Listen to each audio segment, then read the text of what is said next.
நமக்கு சிறப்புரையாற்றுவதற்காக உலக சமுதாய சேவா சங்கத்தின் பேராசிரியர், பெரும் மதிப்பிற்கும் மரியாதைக்கும் உரிய மணிவண்ணன் ஐயா அவர்கள் இன்று நம்மிடையே ஆழியார் ஜூம் இணைப்பிலே இணைந்து வெற்றியின் அடித்தளம் எது என்ற தலைப்பில் உரை நிகழ்த்துவதற்காக இணைப்பில் இணைந்துள்ளார்கள்.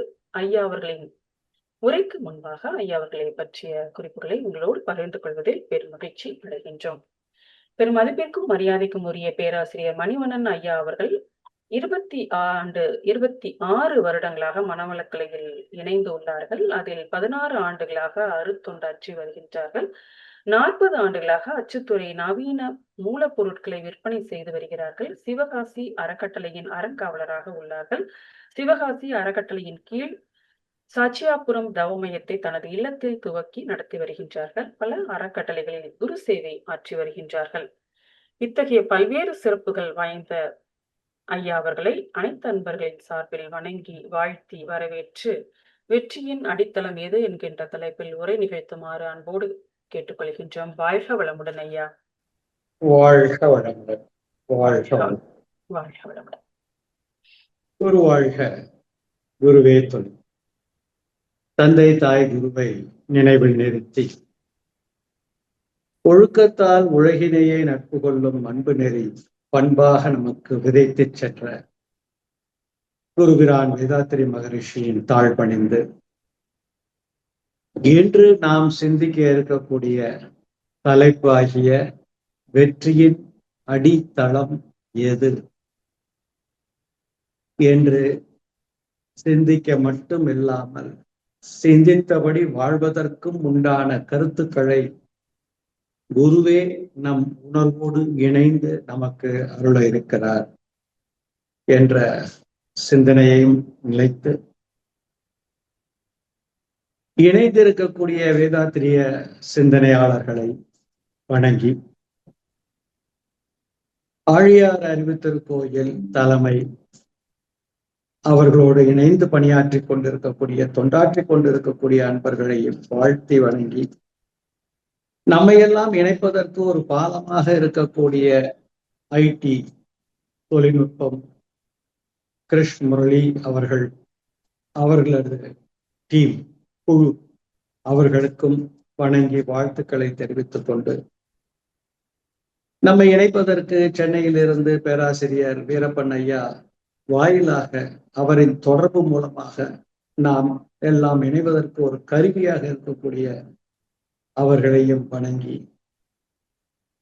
நம்மை எல்லாம் வழிநடத்தி கொண்டு இருக்கக்கூடிய எம்கேடி ஐயா அவர்களையும் வாழ்த்தி வணங்கி மகரிஷி அவர்களின் குருபிரான் வேதாத்திரி மகரிஷி அவர்களின் உலக அமைதியே வாழ்க்கையின் குறிக்கோளாக எடுத்து தன்னை அர்ப்பணித்துக் கொண்டு இருந்த வேதாத்திரி மகரிஷியினுடைய ஒவ்வொரு எண்ணங்களையும் காட்சிகளாக மாற்றிக் கொண்டிருக்கக்கூடிய நமது உயர்ந்த தலைவர் பத்மபூஷன் ஐயா எஸ்கேஎம் அவர்களையும் வணங்கி வாழ்த்தி இன்றைய சிந்தனையை நாம் சிந்திக்க துவங்குகிறோம்.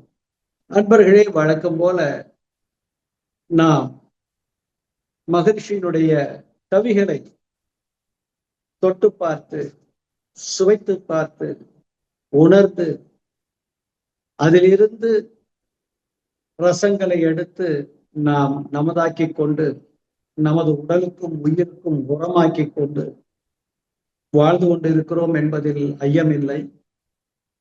இருப்பினும் தினமும் நாம் உடை மாற்றுவது போல, நம்மளுடைய கருவியை சுத்தம் செய்வது போல, நம் அறிவையும் நித்தம் புதிதாய் பிறந்தோம் என்ற முண்டாசு கவிஞனின் வார்த்தைகளுக்கு ஒப்ப உயிர் உள்ளவரை சிந்திக்கும் ஆற்றல் இருக்கும் வரை நாம் நித்தம் புதுமையை சிந்தித்துக் கொண்டே இருக்க வேண்டும். ஏன் ஒரு நாள் சிந்திக்கவில்லை என்றாலும் அதில் சிறு கரை படித்துவிடும். இயல்பு, அது இயல்பு. ஆஹா, இதுமேல் நான் துவைத்த சட்டை இதில் அழுக்கு பிடிக்காது என்று சொல்ல முடியாது. நாம் விரும்பி அழுக்கை வாங்குவதல்ல, அழுக்கு நிறைந்து இருக்கக்கூடிய, அது இயல்பு, அது அழுக்கு என்று அதற்கும் தெரியாது. ஆனால் அது ஒட்டும் பொழுது அதை சிந்தித்து பார்த்து திருத்திக் கொள்ளக்கூடிய தகுதியும் ஆற்றலும் இருக்கக்கூடிய உயிரினங்களில் ஒரே உயிரினம், திருத்தி அமைத்துக் கொண்டு வாழக்கூடிய ஒரே உயிரினம் நாம் தானே. நமக்குத்தானே அந்த சிறப்பு. அப்படி இருக்கும் பொழுது நாம் என்ன செய்ய வேண்டும்? தினம் நாம் நம் அறிவை புதுப்பித்துக் கொண்டே இருக்க வேண்டும். எதால்? உடையை, உடலை நாம் சுத்தம் செய்வது போல உயர்ந்த கருத்துக்களை உடைய மகரிஷியின் வரிகளை கொண்டு நாம் நம் அறிவை தினமும் தூய்மை செய்து கொண்டே இருக்க வேண்டும். அந்த அடிப்படையில் வெற்றியின் அடித்தளம் எது அப்படின்னு கேள்வியை நமக்கு கொடுத்திருக்கிறார்கள். இறைநிலையின் திட்டம் அவர்கள் மூலமாக இன்று சிந்திப்பதற்கும் நடிப்பதற்கு கருவியாக நானும் உங்களோடு இணைந்து கருத்துக்களை கேட்டு தெரிந்து கொண்டு வாழ்க்கையில் பயன்பெற இறை அருளையும் குருவின் துணையையும் வேண்டி, அன்பர்களே, முதல்ல வெற்றி என்றால் என்ன? அதுக்கப்புறம் தானே அடித்தளம் எதுன்னு பார்க்கணும். பொதுவாகவே வெற்றி என்று நாம் நினைக்கக்கூடிய விஷயம் என்ன? இப்ப எத்தனையோ விஷயங்கள் புற உலகில் இருக்கிறது. கல்வி இருக்கிறது, தொழில் இருக்கிறது, மொழி இருக்கிறது, எத்தனையோ கல்வியில் எத்தனையோ கல்விகள் இருக்கிறது. மருத்துவம் இருக்கிறது, விஞ்ஞானம் இருக்கிறது, அடுத்து அரசியல் இருக்கிறது, இன்னும் வளர்ச்சி திட்டங்கள் இருக்கிறது, மக்கள் நலப்பணி, இப்படி எத்தனையோ அறிவை வளர்த்து கொள்ளக்கூடிய, விஞ்ஞானத்தின் மூலமாக வளர்த்து கொள்ளக்கூடிய எத்தனையோ கல்வி திட்டங்கள் இருக்கிறது. வாழ்வியல் அமைப்புகளும் இருக்கிறது. பொருளாதாரத்தில் உயர்வதற்கு, நம்மளுடைய அதிகாரத்தில் உயர்வதற்கு, கடமையை செய்வதற்கு, சமூகத்தில் இணைப்பதற்கு, இப்படி பல வழிகள் நமக்குள் இருக்கிறது. இதையெல்லாம் அடைந்து விட்ட பிறகும் மனிதன் ஒன்றை தேடி அலைகிறான். எதை? அப்ப இந்த வெற்றியெல்லாம் நிலைத்ததாக இருக்கிறதாக இருந்தால் இல்லை. பணம் படைத்தவனும் ஏதோ ஒன்றை தேடிக்கொண்டுதான் இருக்கிறார்கள். பணமே இல்லாதவர்களும் ஏதோ ஒன்றை தேடிக்கொண்டிருக்கிறார்கள். இவருக்கும் அவருக்கும் என்ன வித்தியாசம் என்று பார்த்தால், ரெண்டு பேரும் தேடிக்கொண்டுதான் இருக்கிறோம். எதை தேடிக்கொண்டிருக்கிறோம்? அவரவர் சத்துக்கு, அவரவர் தகுதிக்கு, அவரவர் உடல் வளத்திற்கு தகுந்தாற் போல வாழ்க்கையில் அவரவர் வெற்றி அடைந்துதான் இருப்போம் இதுவரைக்கும். அதில் எந்தவித சந்தேகமும் இல்லை. ஆனாலும் ஏதோ ஒன்றை தேடிக்கொண்டே இருக்கிறோம் அல்லவா? அந்த தேடுதலை அடைந்து விட்டோமா என்று பார்ப்பதற்கும், அந்த தேடுதலை முழுமையாக அடைவதற்கும் உரிய அடித்தளம் எது என்பதை சிந்திப்பதற்காகத்தான் குருவின் சுக்குமத்தோடு இறைநிலையின் கட்டளைப்படி இன்றைய இந்த தலைப்பு நமக்கு அமைந்திருக்க வேண்டும். ஏன்னா வெற்றி அடையாமல் வாழ்க்கையில் நாம் இதுவரைக்கும் வந்திருக்கவே முடியாது. ஏதோ பல வகையில் வெற்றி அடைந்து கொண்டுதான் இருக்கிறோம். தோல்வி என்பது வாழ்க்கையில் வீழ்ந்ததற்கு அடையாளம் அல்ல, உயர்வதற்கு உரிய ஒரு படி, சிந்திப்பதற்குரிய ஒரு அடுத்த நிலை. அது முயற்சியின் ஒரு பகுதிதான். தோல்வி என்பதே வாழ்க்கையில் யாருக்கும் கிடையாது. முதல்ல அதுல நமக்கு தன்னம்பிக்கை வேண்டும். தோல்வி என்பது வாழ்க்கையில் யாருக்குமே கிடையாது. அப்ப வெற்றி என்பது என்ன? அப்ப ஒரு இலக்கை அடைந்து விட்டோம் என்றால் அது வெற்றியா? ஆம், அது விளையாட்டில் அங்கு ஒரு எல்லை இருக்கிறது. இந்த விளையாட்டுக்கு இது எல்லை, இந்த விளையாட்டிற்கு இது எல்லை, இந்த இடத்திற்கு போவதற்கு அது எல்லை, இந்த நிலைக்கு உயர்வதற்கு இது எல்லை அப்படின்னு புற உலகில் நாம் இயற்றி வைத்திருக்கக்கூடிய ஒவ்வொரு விஷயங்களுக்கும் எல்லை இருக்கிறது. அந்த எல்லையை தொட்டுவிட்டால் அது வெற்றி. அதுவா வெற்றி? அந்த வெற்றி அடைந்தவர்கள் பல பேர் இருக்கிறோமே இந்த உலகத்தில், எல்லோரும் இருக்கிறோமே. நிறைய எல்லாரும் வெற்றி அடையாதவர்கள் யாருமே இல்லை இந்த உலகத்துல. ஐயா, ஒரு குழந்தையை எடுத்துக் கொள்ளுங்கள். அந்த குழந்தை தவழ்ந்து அப்படி குப்புற விழுந்து தவழ்ந்துட்டா அதுக்கு ஒரு மகிழ்ச்சி வருது. அதுனா என்ன அர்த்தம்? தன்னுடைய தன்னுடைய வெற்றியை அது மகிழ்ச்சியாக காட்டுகிறது, தவழ்ந்துட்டோம் என்று. அதே குழந்தை எழுந்து நடந்தவுடன் அதற்கு ஒரு பூரிப்பு ஏற்படுகிறது, மகிழ்ச்சி, வெற்றி அடைந்து விட்டோம், தான் எடுத்து வைத்த அடியில் வெற்றி எடுத்து வைத்து விட்டோம், 1 அட்டு 2 அட்டு 3 அட்டு நடந்து விட்டோம் என்று நிறைவு அதற்கு ஏற்படுகிறது. ஆனால் அந்த நிறைவு நிலைத்ததா? இல்லை. அந்த குழந்தைக்கு அடுத்த நிலைக்கு போவதற்கு ஊன்றுகோலாக இருந்தது. அப்ப புற உலகில் நாம் எடுக்கின்ற ஒவ்வொரு முயற்சியும் வெற்றி கிடைத்துக் கொண்டுதான் இருக்கும். அந்த வெற்றி நமக்கு நன்மை தரக்கூடியதாக இருந்தால் நம்மை அடுத்த நிலைக்கு கொண்டு போக அதுவே உத்வேகப்படுத்தும். சரிதானே? அப்படித்தானே குழந்தையில இருந்து நாம் இதுவரைக்கும் வந்திருக்கிறோம். ஐயா, அன்பர்களே, நாம தவத்திற்கு உள்ள வந்தோம், உடற்பயிற்சி செஞ்சோம், அதற்கப்புறம் தீட்சை கொடுத்தாங்க, அதுல ஒரு திருப்தி, நம்ம இன்னைக்கு ஆகனை உணர்ந்துட்டோம், வெற்றி அடைஞ்சிட்டோம், ஏதோ ஒரு வெற்றி. அப்ப அடுத்த நிலை என்ன? சரி, அதுல நடுவுல ஒரு இன்டர்மீடியட் காந்தி தவம், அதுக்கப்புறம் துரியம், ரொம்ப நல்லா இருக்கே, ஒரு வெற்றி. அதுக்கப்புறம் என்ன? இன்னும் என்ன, இன்னும் என்ன அப்படின்னு உயர்ந்து கொண்டே இருக்கிறோம். இது ஏதோ ஒரு வகையில் இந்த உயிர் உள்ளிருந்து உந்துதலாக அகத்தேயும் உள்ள முயற்சிக்கு துணை புரிகிறது. இந்த உயிர் புற உலகில் வாழ்வதற்கு உண்டான நிலைக்கும் துணை புரிகிறது. அப்ப புற உலகில் வாழ்வதற்கு உண்டான முயற்சியை நிறுத்தவில்லை. இந்த உயிர் உள்ளிருந்து நமக்கு துணை கொடுத்து கொண்டே இருக்கிறது. இருந்தாலும் உள்ளிருந்து ஒரு தேடுதல் நடந்து கொண்டே இருக்கிறது அல்லவா? அந்த தேடுதலில் நாம் இணைந்துட்டோமா? அந்த தேடுதல் நமக்கு நிறைவேறி விட்டதா? அந்த தேடுதலுக்குரிய பாடத்தை கொடுத்தது வேதாத்திரியம். அந்த பாடத்தில் நாம் இணைந்துட்டோமா? அந்த பாடத்தோடு இணைந்து அந்த தேடுதலில் நாம் உணர்ந்து விட்டோமா? அப்ப அதற்கு எது தடையாக இருக்கிறது? அதற்குரிய வழிகள் என்ன? அதற்குரிய அடித்தளம் என்ன? இது ஒரு பகுதி. அடுத்தது என்ன தெரியுமா? வாழ்க்கையில் வெற்றி பல அடைந்திருக்கிறோம். ஆனா பெற்ற வெற்றியை நிலைத்து வைத்துக் கொள்வதற்கு அந்த அறிவை, பெற்ற வெற்றி எதன் மூலமாக? அந்த அறிவின் மூலமாக. அந்த அறிவின் மூலமாக பெற்ற வெற்றியை நிலைத்து வைத்துக் கொள்வதற்கு நாம ஒரு அடித்தளம் தேவை. அது நிரந்தரமாக்குவதற்கும் தேவை. அதை பற்றியும் பார்க்க போறோம். சரியா? இதெல்லாம் வெற்றினா என்ன, அதற்கு துணையாக இருப்பது என்ன அப்படிங்கிறத லேசா பார்த்திருக்கோம். வழக்கம் போல ஒரு கவியை பார்த்து விடுவோமா? அந்த கவியில இருந்து எடுத்தா தானே நூல் எடுத்து தைக்க வேண்டும். தைச்சாதான் ஒரு ஊசி வேணும், நூல் வேணும், அப்படின்னா தான் ரெண்டையும் இணைக்க முடியும். அந்த சிந்தனையில் வேதாத்திரி கவி இல்லாமல் நம்மளால ஒரு கருத்தை சொல்ல முடியுமா? முடியாது, நிறைவு பெறாது. அந்த அடிப்படையில் 1626ஆம் கவி, ஒரு 4 கவி மட்டும் என்று எடுத்துக்கொண்டு மீதி பிராக்டிகல்ஸ் பார்ப்போம்.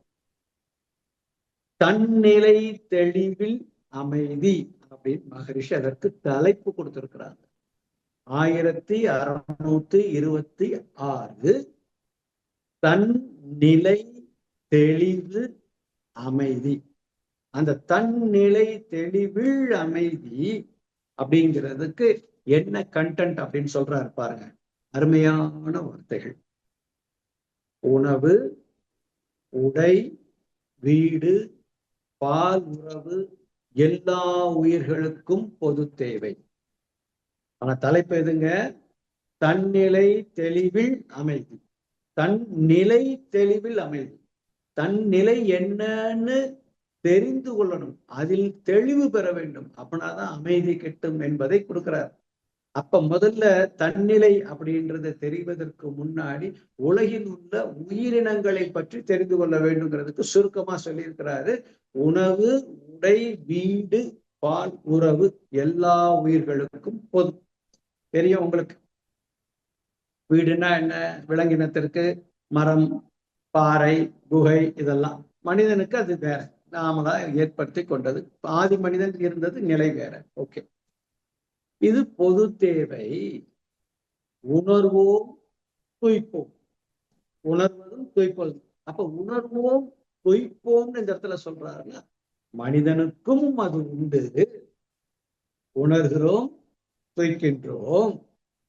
அது போக விட்டுட்டோமா? இப்ப மனிதன் என்ன பண்ணும்? பணம் என்ற கருவியினை தேடி காத்து, பணம்னா அந்த இடத்துல பொருள்னு வச்சுக்குவோம். பணம் என்ற கருவியினை தேடி காத்து எதை?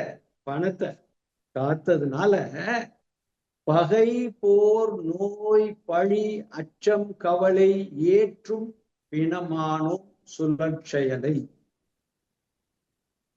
பகை, போர், நோய், பழி, அச்சம், கவலை ஏற்று பிணமாகும் சுழற்செயலை வாழ்வாய் கொண்டு. எதன் மூலமாக? பணம் என்ற கருவியினை தேடி காத்து. அதனால விளைந்தது என்ன? பகை, போர், நோய், பழி, அச்சம், கவலை ஏற்று பிணமாகும் சுழற்செயலை வாழ்வாய் கொண்டு. நாமளா ஏற்படுத்திக்கிட்டோம், அதை வாழ்வாக்கி கொண்டோம். பணம் தேவைதான், தேவையில்லைன்னு சொல்லல. அது என்ன சொல்லியிருக்காரு? சுழற்செயலைன்னு சொல்லிட்டார். தேடாதீங்கன்னு சொல்லல. இந்த வார்த்தையை தான் நாம கவனிக்கணும். அப்ப பணம் என்ற கருவினை தேடி காத்து, ஓகே. அதுக்கப்புறம் அதை சுழற்செயலாகவே வச்சிருந்ததுனால பகை, போர், நோய், பழி, அச்சம், கவலை ஏற்று பிணமாகும். எங்க வாழ்க்கையில அது வந்துருச்சுன்னா எது போயிருது? பேரன்பு நிலை மறந்து உலகீர் இந்த கணமேனும் நாம் யார், நம் தகுதி என்ன, கருத்தியல் என்ன, தெளிந்த அமைதி இன்பம் காண்பீர். அந்த முயற்சிக்குள்ள தயவு செய்து வாங்க. உங்களை நீங்க பணம் ஈட்டக்கூடாது, பொருள் ஈட்டக்கூடாது, அறிவு வளர்த்துக் கொள்ளக்கூடாது, அதெல்லாம் சொல்லல. ஆனா அந்த சுழற்செயலில் நீங்க வாழ்க்கையாக மாற்றாதீர்கள். அதற்கும் உள்ள ஒண்ணு இருக்கு. பேரன்பு நிலை மறந்த உலகீர், அந்த நிலையில இருக்கிற நீங்க இந்த கணமேனும் நாம் யார். இந்த இடத்துல நாம் யாருன்னு சொல்றார். நாம் யார், நம் தகுதி என்ன அப்படின்னா, நான் யாரு சொல்லல, முதல்ல நாம் யாருன்னு தெரியணும். அப்படின்னா என்ன அர்த்தங்க? உயிரினங்களில் நாம் யார்? ஓர் அறிவு தன்மை, அதாவது ஓர் அறிவுன்னு நம்ம சொல்றோம். ஓர் தன்மை உயிரினம்னு நம்ம சிந்தித்தா நல்லா இருக்குங்கிறது ஒரு சிறிய கருத்து. ஓர் தன்மை உயிரினத்திலிருந்து 5 தன்மை உயிரினத்திற்கும் நமக்கும் என்ன வித்தியாசம்? நாம் யார், நம் தகுதி என்ன அப்படிங்கிறதையும் தெரிந்து கொண்டு கருத்தியல் எண் அதை புரிந்து தெளிந்த அமைதியில் இன்பம் காண்பீர். இதை புரிஞ்சுக்கிட்டீங்கன்னா இன்பம் காண்பீர். அப்ப இந்த கவி வெற்றியின் அடித்தளத்திற்கு ஒரு சிறிய தூண்டுகோலாக அமைகிறது. அப்ப அடித்தளம் எதுன்னு இப்ப நம்ம பார்க்கணும். அப்ப அடித்தளம் எதுங்கிறதுக்கு இந்த இடத்துல கடைசி 2 லைனை கொடுக்குறார். நாம் யார், நம் தகுதி என்ன, கருத்தியல் எண், எழுந்த அமைதி. அப்ப இந்த 2 விஷயத்துக்குள்ள நாம் யார், நமக்கும் இந்த உலகத்திற்கும் நமக்கும் மித்த உயிரினங்களுக்கும் இருக்கக்கூடிய நிலை வேறுபாடுகள் என்ன அப்படிங்கிறத தெரிந்து கொள்ள வேண்டும். அதை பத்தி கொஞ்சம் யோசிப்போமா? சிறுசா யோசிப்போம். ஏன்னா நமக்கு நிறைய எல்லாருக்கும் தெரியும். கொஞ்சம் லேசா பார்த்துட்டு போவோம். மனிதனுடைய பிறப்பின் சிறப்பு என்னவென்றால், தன்னை தகுதி உயர்த்தி கொள்ளக்கூடிய நிலை, தன் தவறை திருத்தி அமைத்துக் கொள்ளக்கூடிய நிலை, தன்னையே தான் அறிந்து கொள்ளக்கூடிய தகுதி, தனக்கும் மற்ற உயிரினங்களுக்கும் தனக்கும் இயற்கைக்கும் இருக்கக்கூடிய தொடர்பு, இயற்கைக்கு மூலமானவற்றை அறிந்து கொள்ளக்கூடிய ஆற்றல், அந்த மூலத்தை அறிந்த பிறகு அந்த மூலம் என்னவாக தனக்குள் இயங்கிக் கொண்டிருக்கிறது என்பதையும் சிந்திக்கக்கூடிய தகுதியையும் உள்ளடக்கிய ஒரு பிறப்புதான் மனிதனுடைய பரிணாம வளர்ச்சி. மனிதனிடத்தில் அந்த ஆதியாக இருக்கக்கூடிய மூலத்தை அறிந்தவனே உணர்கிறான் தனக்குள் ஆறாவது தன்மையாக அந்த பேரறிவே இங்கு அறிவாக இருந்து அனைத்தையும் உணர்த்துகிறது. அது மட்டுமல்லாமல் உணர்ந்தபடி வாழ்வதற்கு உண்டான தகுதியும் இந்த பிறப்பிற்குத்தான் இருக்கிறது, மனித பிறப்பிற்குத்தான் இருக்கிறது. வேற விலங்கினத்திற்கோ வேற உயிரினத்திற்கோ பிறந்தது முதல் கடைசி வரை வாழும் ஒரே தகுதி மட்டும் இருக்கிறது, இயற்கையோடு இசைந்து தன்னை பாதுகாத்துக் கொண்டு வாழக்கூடிய தகுதி. ஆனால் மனிதனுக்கு மட்டுமே தன் தரத்தை மாற்றிக்கொள்ளக்கூடிய தகுதி இருக்கிறது. ஏன் அது வந்தது என்ற நோக்கத்தை அதே மனிதன் அந்த அறிவை கொண்டு ஆராய்ச்சி செய்கிறார். அப்பொழுது தனக்குள் இருக்கக்கூடிய நன்மை தராத உணர்வுகள் என்னென்ன எழுச்சி பெறுகிறது என்று பார்க்கிறார். தீமை தரக்கூடிய உணர்வுகள் எது என்று பார்க்கிறார். அப்ப எதை விளக்க வேண்டும், எதை சேர்க்க வேண்டும் அப்படின்னு யோசிக்கிறார். அப்ப சேர்க்க வேண்டிய அவசியம் இல்லை, ஏற்கனவே இருப்பாக இருப்பதெல்லாம் நன்மை உடையதாகத்தான் இருக்கிறது. எதை நீக்க வேண்டுமோ அதை மட்டும் நீக்க வேண்டும் என்று சிந்திக்கிறார். அப்படி சிந்திக்கும் பொழுதுதான் நமது மகரிஷி நமக்கு புரிவதை போல வேதாத்திரி மகரிஷி அவர்கள் இறைவன் இசைக்கோல் டு என்ன சொன்னாரு, மனிதன் இசைக்கோல் டு போட்டு அத கூப்பிடுற சொல்றார், ஆணவம் கண்மம் மாயை. இறைவன் ஒரு பகுதியும் அதோடு சேர்ந்த ஆணவம் கண்மம் மாயை என்ற இருப்பும், அதாவது பிறவி தொடராக வந்த ஒரு பதிவுகள். அப்ப இறைவன் நமக்குள் நன்மையை செய்வதற்கு நல்ல குணம் உள்ள தன்மையை உடைய அந்த பேர அறிவே நமக்குள் ஆறாவது அறிவாக இருக்கிறது. இருந்தாலும் முதல்ல பார்த்தோம் பாத்தீங்களா, அந்த 5 உணர்வுகளும் அந்த 5 தன்மாற்றத்தினால் வந்த பதிவுகளும் நமக்குள்ளேயும் இருக்கிறது என்பதை நம்ம முதல் கவியில பார்த்தோம் இல்லையா, உணர்வோம் தொய்ப்போம் அப்படிங்கிறதுல அந்த நிலையில் வரும்போது அந்த பதிவுகளை எல்லாம் சேர்த்து வரும் பொழுது இந்த தேவையான இறைத்தன்மை நமக்குள்ள இருக்குது. இருந்தாலும் பல கோடி வருடங்களாக பதிந்து வந்த தன்மாற்ற பதிவுகளும் நமக்கு கூடவே இருந்து செயல்படுவதனால் நாம் அந்த உயர்ந்த தன்மையை உயர்வதற்குண்டான தகுதியோடு பிறந்திருந்தால் அதை நீக்க முயற்சி செய்து நீக்கினால் அந்த நிலைக்கு உயர முடியும். அதுதான் உண்மையான வெற்றி. அப்ப எதை உணர வேண்டும் அப்படின்னு பார்த்தா தன்னை உணர்தல் அவசியம். தனக்குள் இருக்கும் பேரறிவை, தன் அறிவை உணர்தல் அவசியம். இப்ப தன்மைகள்னு ஏன் சொன்னா, ஓர் அறிவுன்னு நம்ம சொல்லி பழகிட்டோம். ஓர் தன்மை உயிரினம், 2 தன்மை உயிரினம், 3 தன்மை உயிரினம், 4 தன்மை உயிரினம், 5 தன்மை, அழுத்தம், ஒளி, ஒளி, சுவை, மனம் என்ற 5 புலன்கள் வாயிலாக அந்த உயிரினங்கள் அந்த தன்மையோடு வாழ்கிறது. ஆனால் அதை தவிர்த்து அதற்கு வேற ஏதாவது ஆராய்ச்சி பண்ண தெரிகிறதா என்று பார்த்தால் இல்லை. அந்த 5 உணர்வுகளையும் இயற்கையோடு இணைந்து இணைந்து இணைந்து இணைந்து தன் உடலுக்கும் தன் உயிருக்கும் ஒத்ததை இசைந்து வாழக்கூடிய தகுதி அந்த உயிருக்கு இருக்கிறது. அது இயல்பு. ஆனால் மனிதனுக்கு மட்டும் 6வது தன்மையாக அந்த பேரறிவே நமக்குள் அறிவாக, தன் அறிவாக, தன் அப்படிங்கிறதுக்கு ஒரு விளக்கம் சொல்லுகிறேன்.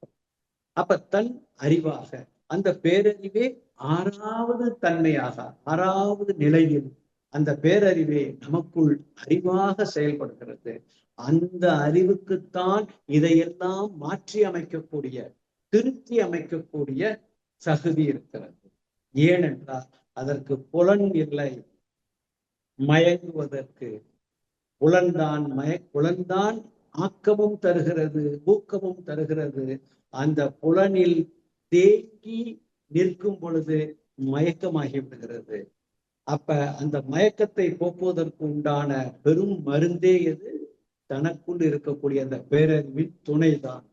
அந்த பேரறிவின் துணையைத்தான் குருபத்தின் இடை உந்தன் பூவிரலால் தொட்டு எந்தன் உயிர் உணர்த்தி என்று வேதாத்திரி மகரிஷி அவர்கள் நமக்கு உணர்த்தி தொட்டு காட்டி அந்த உயிரை உணர்வதற்கும் உயிருக்குள் இருக்கக்கூடிய தன் அறிவை உணர்வதற்கும் வழிவகுத்த முதல் படி. அதிலிருந்து உயர்ந்தோம் துரியம், அதிலிருந்து உயர்ந்தோம் துரியாவேதம்.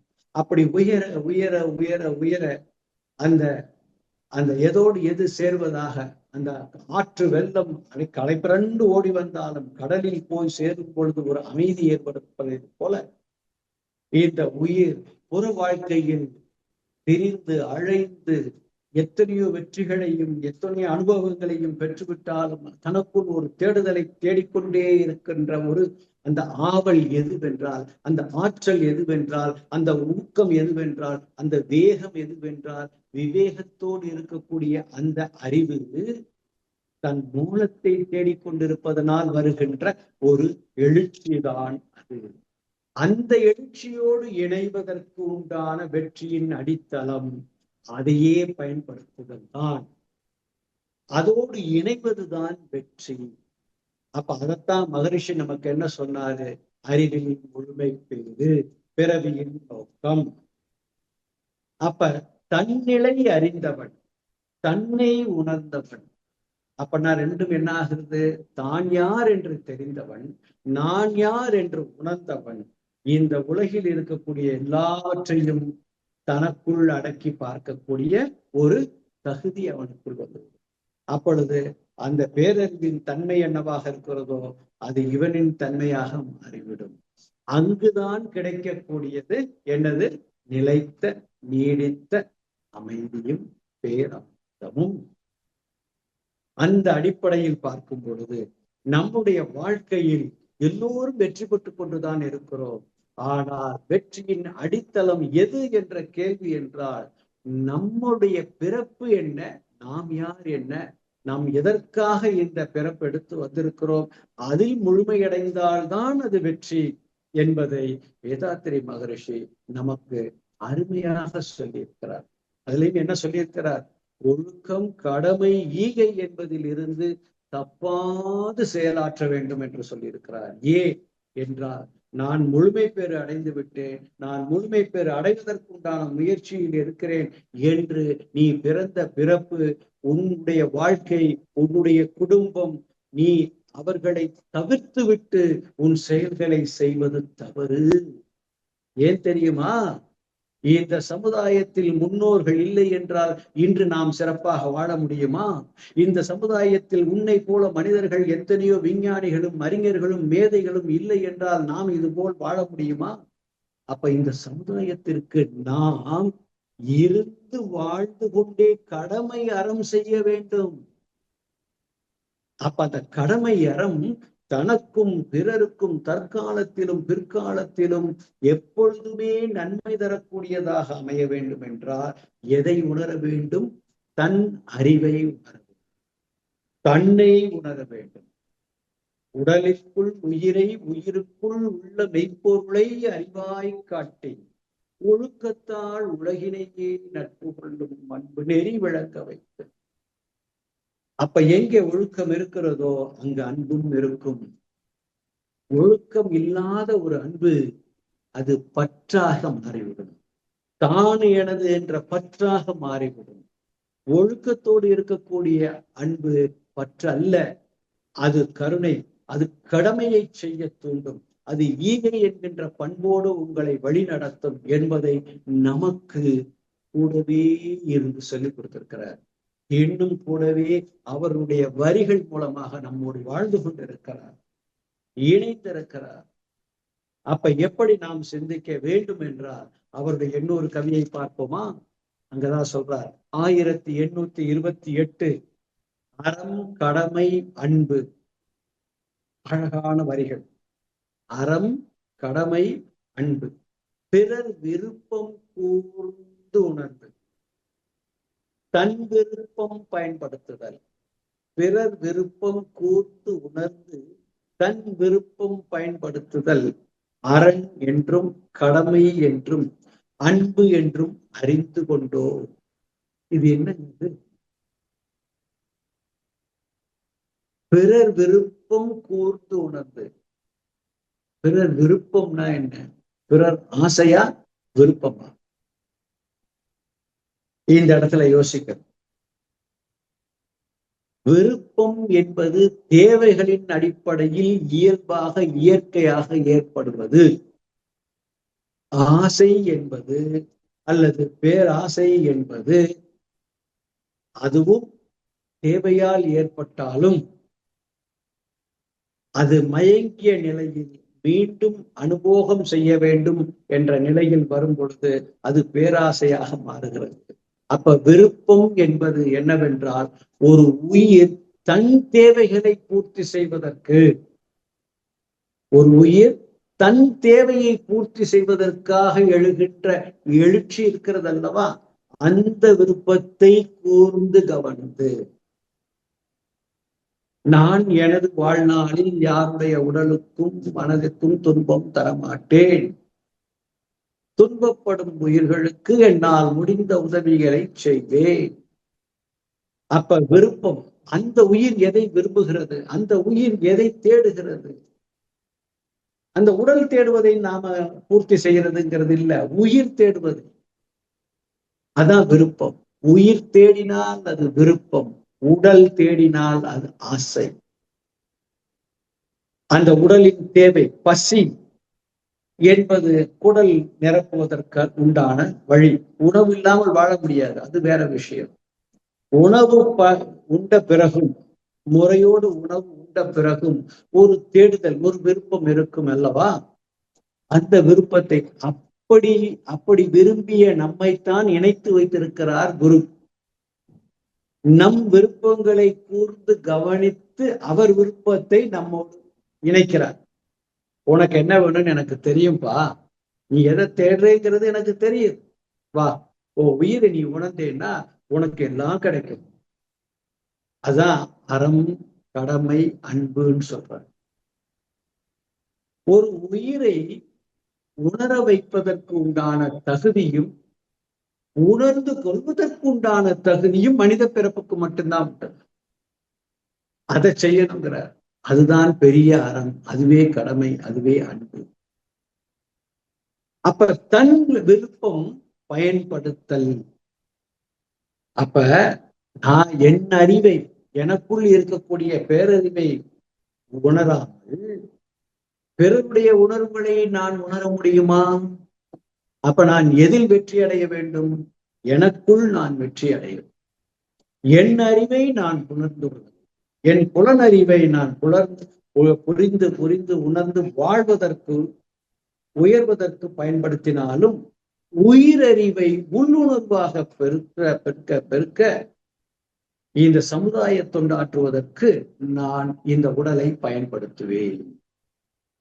இல்லை என்றால் இந்த உடலை என்னுடைய சுய அனுபவத்திற்கு மட்டும் பயன்படுத்தி விட்டு இந்த சமுதாய தொண்டாற்றுவதற்கு, என் கடமை அறம் செய்வதற்கு எனக்கு எண்ணம் எழுச்சி பெறது.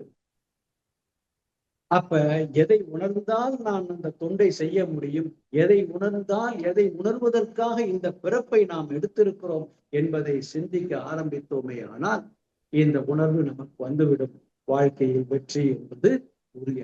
அப்ப வெற்றி என்பது பிறரை வெல்வது அல்ல, பிற நாட்டை வெல்வது அல்ல, பிறரை அடக்கி வைப்பது அல்ல. எனக்குள் இருக்கக்கூடிய தேவையற்ற விஷயங்களை, தேவையற்ற எண்ணங்களை நான் கழித்து நான் உயர்கிறேன், அதுவே முதலில் வெற்றி. எப்ப எனக்குள்ள தேவையற்ற எண்ணங்கள் எழுச்சியை நான் கழிக்க ஆரம்பிக்கிறேன், அதை தவிர்க்க ஆரம்பிக்கிறேனோ, அந்த நிலைக்குள்ளேயே போகாமல் இருக்க ஆரம்பிக்கிறேனோ, அதுவே என் வாழ்க்கையின் முதல் வெற்றிக்கு அறிகுறி. அப்ப அந்த வெற்றியை தரக்கூடிய பாடம் தான் எது? வேதாத்திரியம். அதை நம்ம எப்படி செய்யணும் அப்படிங்கிறதை பார்க்க போறோம். அப்ப இந்த வெற்றி நமக்குள் எந்த அளவில் இருக்குதுங்கிறதுக்கு ஒரு குரல், ஒரு ஒரு ஒரு கவி சொல்லியிருக்கிறார். என்ன சொல்றார் பாருங்க. 1829 ஒரு ஒரு பாடல்ல அரக்கன் பக்தன் தேவன் அப்படின்னு ஒரு கவி சொல்றார். பிற உயிர் வருத்தி பிழைப்பவன் அரக்கன். அப்ப நான் நானு உணரல. பெரியோர்கள் சொல்படி நடப்பவன் பக்தன். நீங்க என்ன சொல்றீங்களோ அதை நான் செய்யணும். சுய அறிவு வேலை செய்யணும். ஆனாலும் என்ன நீங்க சொல்றதை நான் செய்யறேன், அது பக்தன். அது நன்மை தருதா தீமை தருதா நீங்க சொல்றீங்க, நான் செய்யறேன். ஆனா மகரிஷி என்ன சொன்னார் நமக்கு? சொல்லால் மட்டும் நம்பாதே, சுயமாய் சிந்தித்தே தெளிவாய் என்று சொன்னார் இல்லையா? அந்த அடிப்படையில் அறவழி ஒழுகி அகத்தே தெய்வம் அறிந்தோன் தேவன் என்று சொல்கிறார். எவ்வளவு ஒரு வார்த்தை! அறவழி ஒழுகி அகத்தே தெய்வம் அறிந்தோன் தேவன். அர்த்தமே பெயர்கள். ஒவ்வொரு அர்த்தம்தான் பெயர்கள் சொல்லி பின்னாடி சொல்றார். அதுக்கு ஒரு குரல் எடுத்து சொல்றார். நம்மளுடைய வள்ளுவன் சொன்னது அதுதான். எண்ணி துணிக கருமம் துணித பின் எண்ணுவம் என்பது இழுக்கு. அப்ப அந்த இழுக்கு வராமல் இருக்க வேண்டும் என்றால் நாம எதை உணர்ந்திருக்க வேண்டும்? எனக்குள் என் அகத்தை உணர்ந்திருக்க வேண்டும். அப்ப தெய்வம் என்றால் என்ன அப்படிங்கிறதை நாம ஒரு சிறிய விளக்கம் பார்க்க போறோம். சரியா? அப்ப அறிவு என்றால் என்னங்கிறத நம்ம பிரிச்சு பார்த்தோம். 5 உணர்வு தன்மைகள், அதை நம்ம 5 அறிவு விளங்கினம்னு சொல்லி பழகியிருக்கோம். பரவாயில்ல, அதனால ஒன்றும் தவறு இல்லை. சொன்னவர்கள் எதுவும் தவறு, நம்ம கொஞ்சம் சிந்திக்கிறதுக்காக விரித்து பார்க்கிறோம். சொன்னது தவறில்லை, அது தப்பு என்ற அர்த்தத்திற்காக இங்க நம்ம அதை குறிப்பிடவில்லை. 5 தன்மை விளங்கினங்கள். 5 தன்மையோடு நாம் இருந்தாலும் அதை புரிந்து கொள்ளக்கூடிய தகுதி உடைய ஒரு தன்மை நமக்குள் இருப்பதுதான் மனம் என்கின்ற தன்மை, 6வது தன்மை. அந்த தன்மையின் உயர்வுதான் அறிவு. அப்படிங்கிறதை புரிந்ததை உங்களுக்குள் பகிர்ந்து கொள்கிறேன். இதில் எந்த அளவுக்கு தவறு இருக்கிறதா சரி இருக்கிறதா என்பது தெரியாது. புரிந்ததை தங்களோடு பகிர்ந்து கொள்கிறேன். அப்ப அந்த அடிப்படையில் அறிவை பற்றி நாம தெரிந்து கொண்டோம். அதற்கு ஒரு சான்றாக மகரிஷி ஒரு கவி சொல்றார் பாருங்க. 1166 அறிவின் பரிணாமம்னு சொல்றார். உயிர் உடலில் தொடர் இயங்கி உணர்ச்சி தோன்றும். உயிர் உடலில் தொடர்ந்து இயங்க உணர்ச்சி தோன்றும். உணர்ச்சியோ தொடர்ந்து நிகழ்ச்சி பலவாய் மாறி, உணர்ச்சியோ தொடர்ந்து நிகழ்ச்சி பலவாய் மாறி உயிர் சிறந்த அம்மலர்ச்சி மனமாய் ஆற்றும். இவ்வளவுதான் புரிஞ்சுக்கணும். அப்ப 6வது அறிவாக அந்த ஒரு உணர்வு தன்மையிலிருந்து 5 உணர்வு தன்மை வரைக்கும் தொடர்ந்து இயங்கி இயங்கி, இது அந்த உணர்ச்சி, அந்த உயிர் இயங்கி இயங்கி இயங்கி எத்தனையோ பதிவுகளோடு வந்து அந்த உயிர் சிறந்த அம்மலர்ச்சி எங்கே?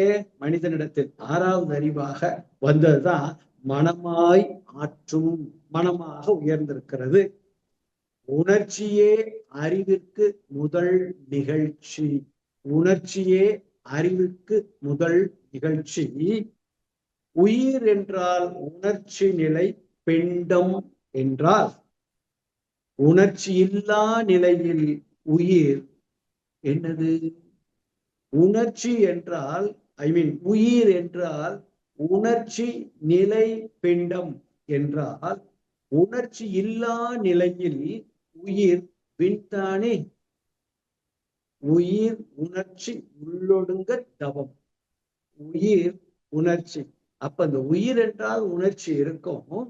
அந்த உணர்ச்சி உள்ளொடுங்க இயற்றுவதற்கு என்ன தேவை? தவம். தவம் பயின்றதுக்கு அப்புறம் பரத்தில் உணர்வு லயமாகி நின்றால் வீடு பேறு. பரத்தில் உயிர் லயமாகி நின்றால் வீடு பேறு.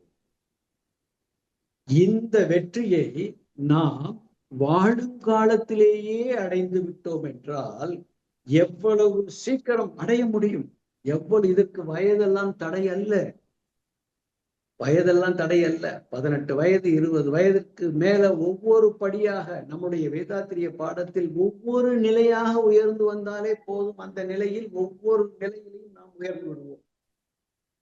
அதுக்காக 18 வயதுல நாம இதை தெரிஞ்சுக்கிட்டோம்னா என்ன செய்யறது? என்ன ஒரு மாணவனுக்கு என்ன வெற்றி? கல்வியும் உயர் பண்பும் வேதாத்திரியம் தருகிறது இல்லையா? ஒரு குடும்ப தலைவனுக்கும் குடும்ப தலைவிக்கும் என்ன வெற்றி? பொறுமை, அன்பு, அதற்கப்புறம் என்ன? உயர் பண்பு, பொருளாதார நிலையில் உயர்வு. இதெல்லாம் குடும்பத்தில் ஒரு தலைவனுக்கும் தலைவிக்கும் விட்டு கொடுத்தல், தியாகம், ஏற்பு நிலை, இதெல்லாம் குடும்ப தலைவனுக்கு இருக்கக்கூடிய வெற்றி. அதற்கு நமக்கு வேதாத்திரியம் இருக்கா இல்லையா? இருக்கு. அப்ப மாணவனுக்கும் இருக்கிறது, குடும்ப தலைவன் தலைவிக்கும் இருக்கிறது. அப்ப வாழுகின்ற ஒவ்வொரு வயதிற்கு தகுந்தாற்போல வேதாத்திரியத்தில் வெற்றி அடைவதற்குண்டான வாய்ப்புகள் ஒவ்வொரு பயிற்சிகளாக இருக்கிறது. ஆனால் அந்த நிலையிலேயே நின்றலாமா? ஒரு மாணவன் தன்னை உயர்த்தி கொள்வதற்கு கல்வி காக்கும் நேரத்தில் அவன் கல்வியில் தான் வெற்றி அடைய வேண்டும். அந்த வெற்றி நிலைக்க வேண்டும் என்றால் பண்பு இருக்க வேண்டும். பண்பு என்றால் என்ன? ஒழுக்கம்.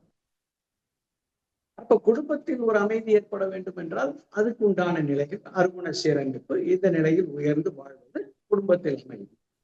அதற்கப்புறம் பொருளாதாரம், பெற்ற கல்வியின் மூலமாக பொருளாதாரத்தில் உயர்வு, அதற்கும் வழி இருக்கிறது. அப்ப எல்லா இடத்திற்கும் வேதாத்திரியம் சொல்லிக் கொண்டே இருக்கிறது. இருந்தாலும் வெற்றியின் அடித்தளம் எது என்று சொல்லும் பொழுது எந்த வெற்றியை மகரிஷி நமக்கு வலியுறுத்துகிறார்? அப்பா, நீ வந்ததெல்லாம் கரெக்டு தான், நீ வாழணும், குடும்பத்தில் இருந்துதான் வாழணும். ஆனா வாழும் பொழுது நீ பொருளீட்டுவதற்கு மட்டும் உன் அறிவையும் உடலையும் பயன்படுத்தாத. இந்த சமுதாய தொண்டாற்று. இந்த சமுதாயம் இல்லாட்டி நீ இல்லை, இந்த இயற்கை இல்லாட்டி இந்த சமுதாயம் இல்லை. அப்ப இயற்கையையும் நீ போற்றி பாதுகாக்கணும். அப்ப நீ இயற்கையை நீ போற்றி பாதுகாப்பதற்கு நீ உன்னால எதுவுமே செய்ய முடியாதுன்னு நினைக்காத. உன்னுடைய எண்ணத்தில் ஒழுங்கு இருந்தாலே இயற்கையின் மாற்றங்கள் தானாக மாறும்.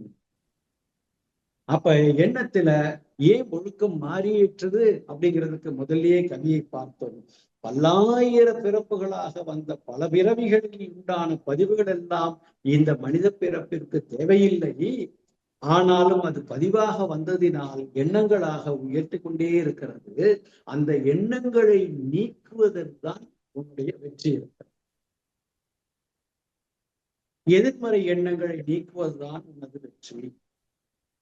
வஞ்சம் இல்லாத ஒரு நிலைதான் உனக்கு வெற்றி. அப்ப இந்த வெற்றியை அடைந்து விட்டால் உன்னுடைய தன்மை என்னவாக மாறும்? அன்பும் கருணையும் மிக்கதாக மாறும். மன்னிப்பும் பேர் ஆற்றல் இருக்கக்கூடிய ஒரு உயர்ந்த குணமும் உன்னுடைய இயல்பாக மாறிவிடும். இந்த தன்மை நீ வளர வளர நீ இந்த பிரபஞ்சத்திற்கும் இயற்கைக்கும் ஆற்றுகின்ற பெரும் தொண்டு அப்படின்னு மகிழ்ச்சி நமக்கு சொல்லும். அப்ப வாழுகின்ற ஒவ்வொரு வயதிற்கும் நாம் என்ன தொண்டு செய்ய வேண்டும்? அந்த தொண்டு செய்து கொண்டே இருக்கும் போது இந்த பிரபஞ்சத்திற்கும் இந்த இயற்கைக்கும் என்ன தொண்டு செய்ய வேண்டும் என்பதையும் நமக்கு சொல்லுகிறார். அந்த தொண்டு நிலைத்திருக்க வேண்டும் என்றால், அந்த தொண்டில் வெற்றி அடைய வேண்டும் என்றால் அதன் அடித்தளமாக இருக்கக்கூடியது தன்னை எங்கள் தன் உயிரை. அப்ப அந்த அடிப்படையில் தான் நாம் என்ன செய்யறோம்? நம்ம இந்த சிந்தனைகளை எடுத்துக்கொள்வோம். அந்த உயிரை உணர்வதற்கு நமக்கு பல வகையான வழிமுறைகள் நமக்கு மகரிஷி கொடுத்திருக்கிறார். என்ன கொடுத்தாரு? உடற்பயிற்சி கொடுத்தாரு, தவங்கள் கொடுத்திருக்கிறாரு. இந்த தவங்களை எல்லாம் நாம் சரியா செஞ்சிருக்கிறோமா? எல்லாம் பார்க்கணும், எல்லாம் செய்யணும். இதெல்லாம் நடைமுறை வாழ்க்கைக்கு ரொம்ப சாத்தியமானதா அப்படின்னு பார்த்தா, நடைமுறை வாழ்க்கைக்கு சாத்தியம் இல்லாதவற்றை அறிஞர்களும் ஞானிகளும் நமக்கு கொடுப்பாங்களா? யோசிச்சு பாருங்க. கொடுக்க மாட்டாங்க இல்ல? அப்ப சாத்தியமாத்தானே கொடுக்குறாங்க. நாம நமதாக்கி கொண்டால் அது சாத்தியம். நாம் அதை நமதாக்கி கொண்டால் அது சாத்தியம்.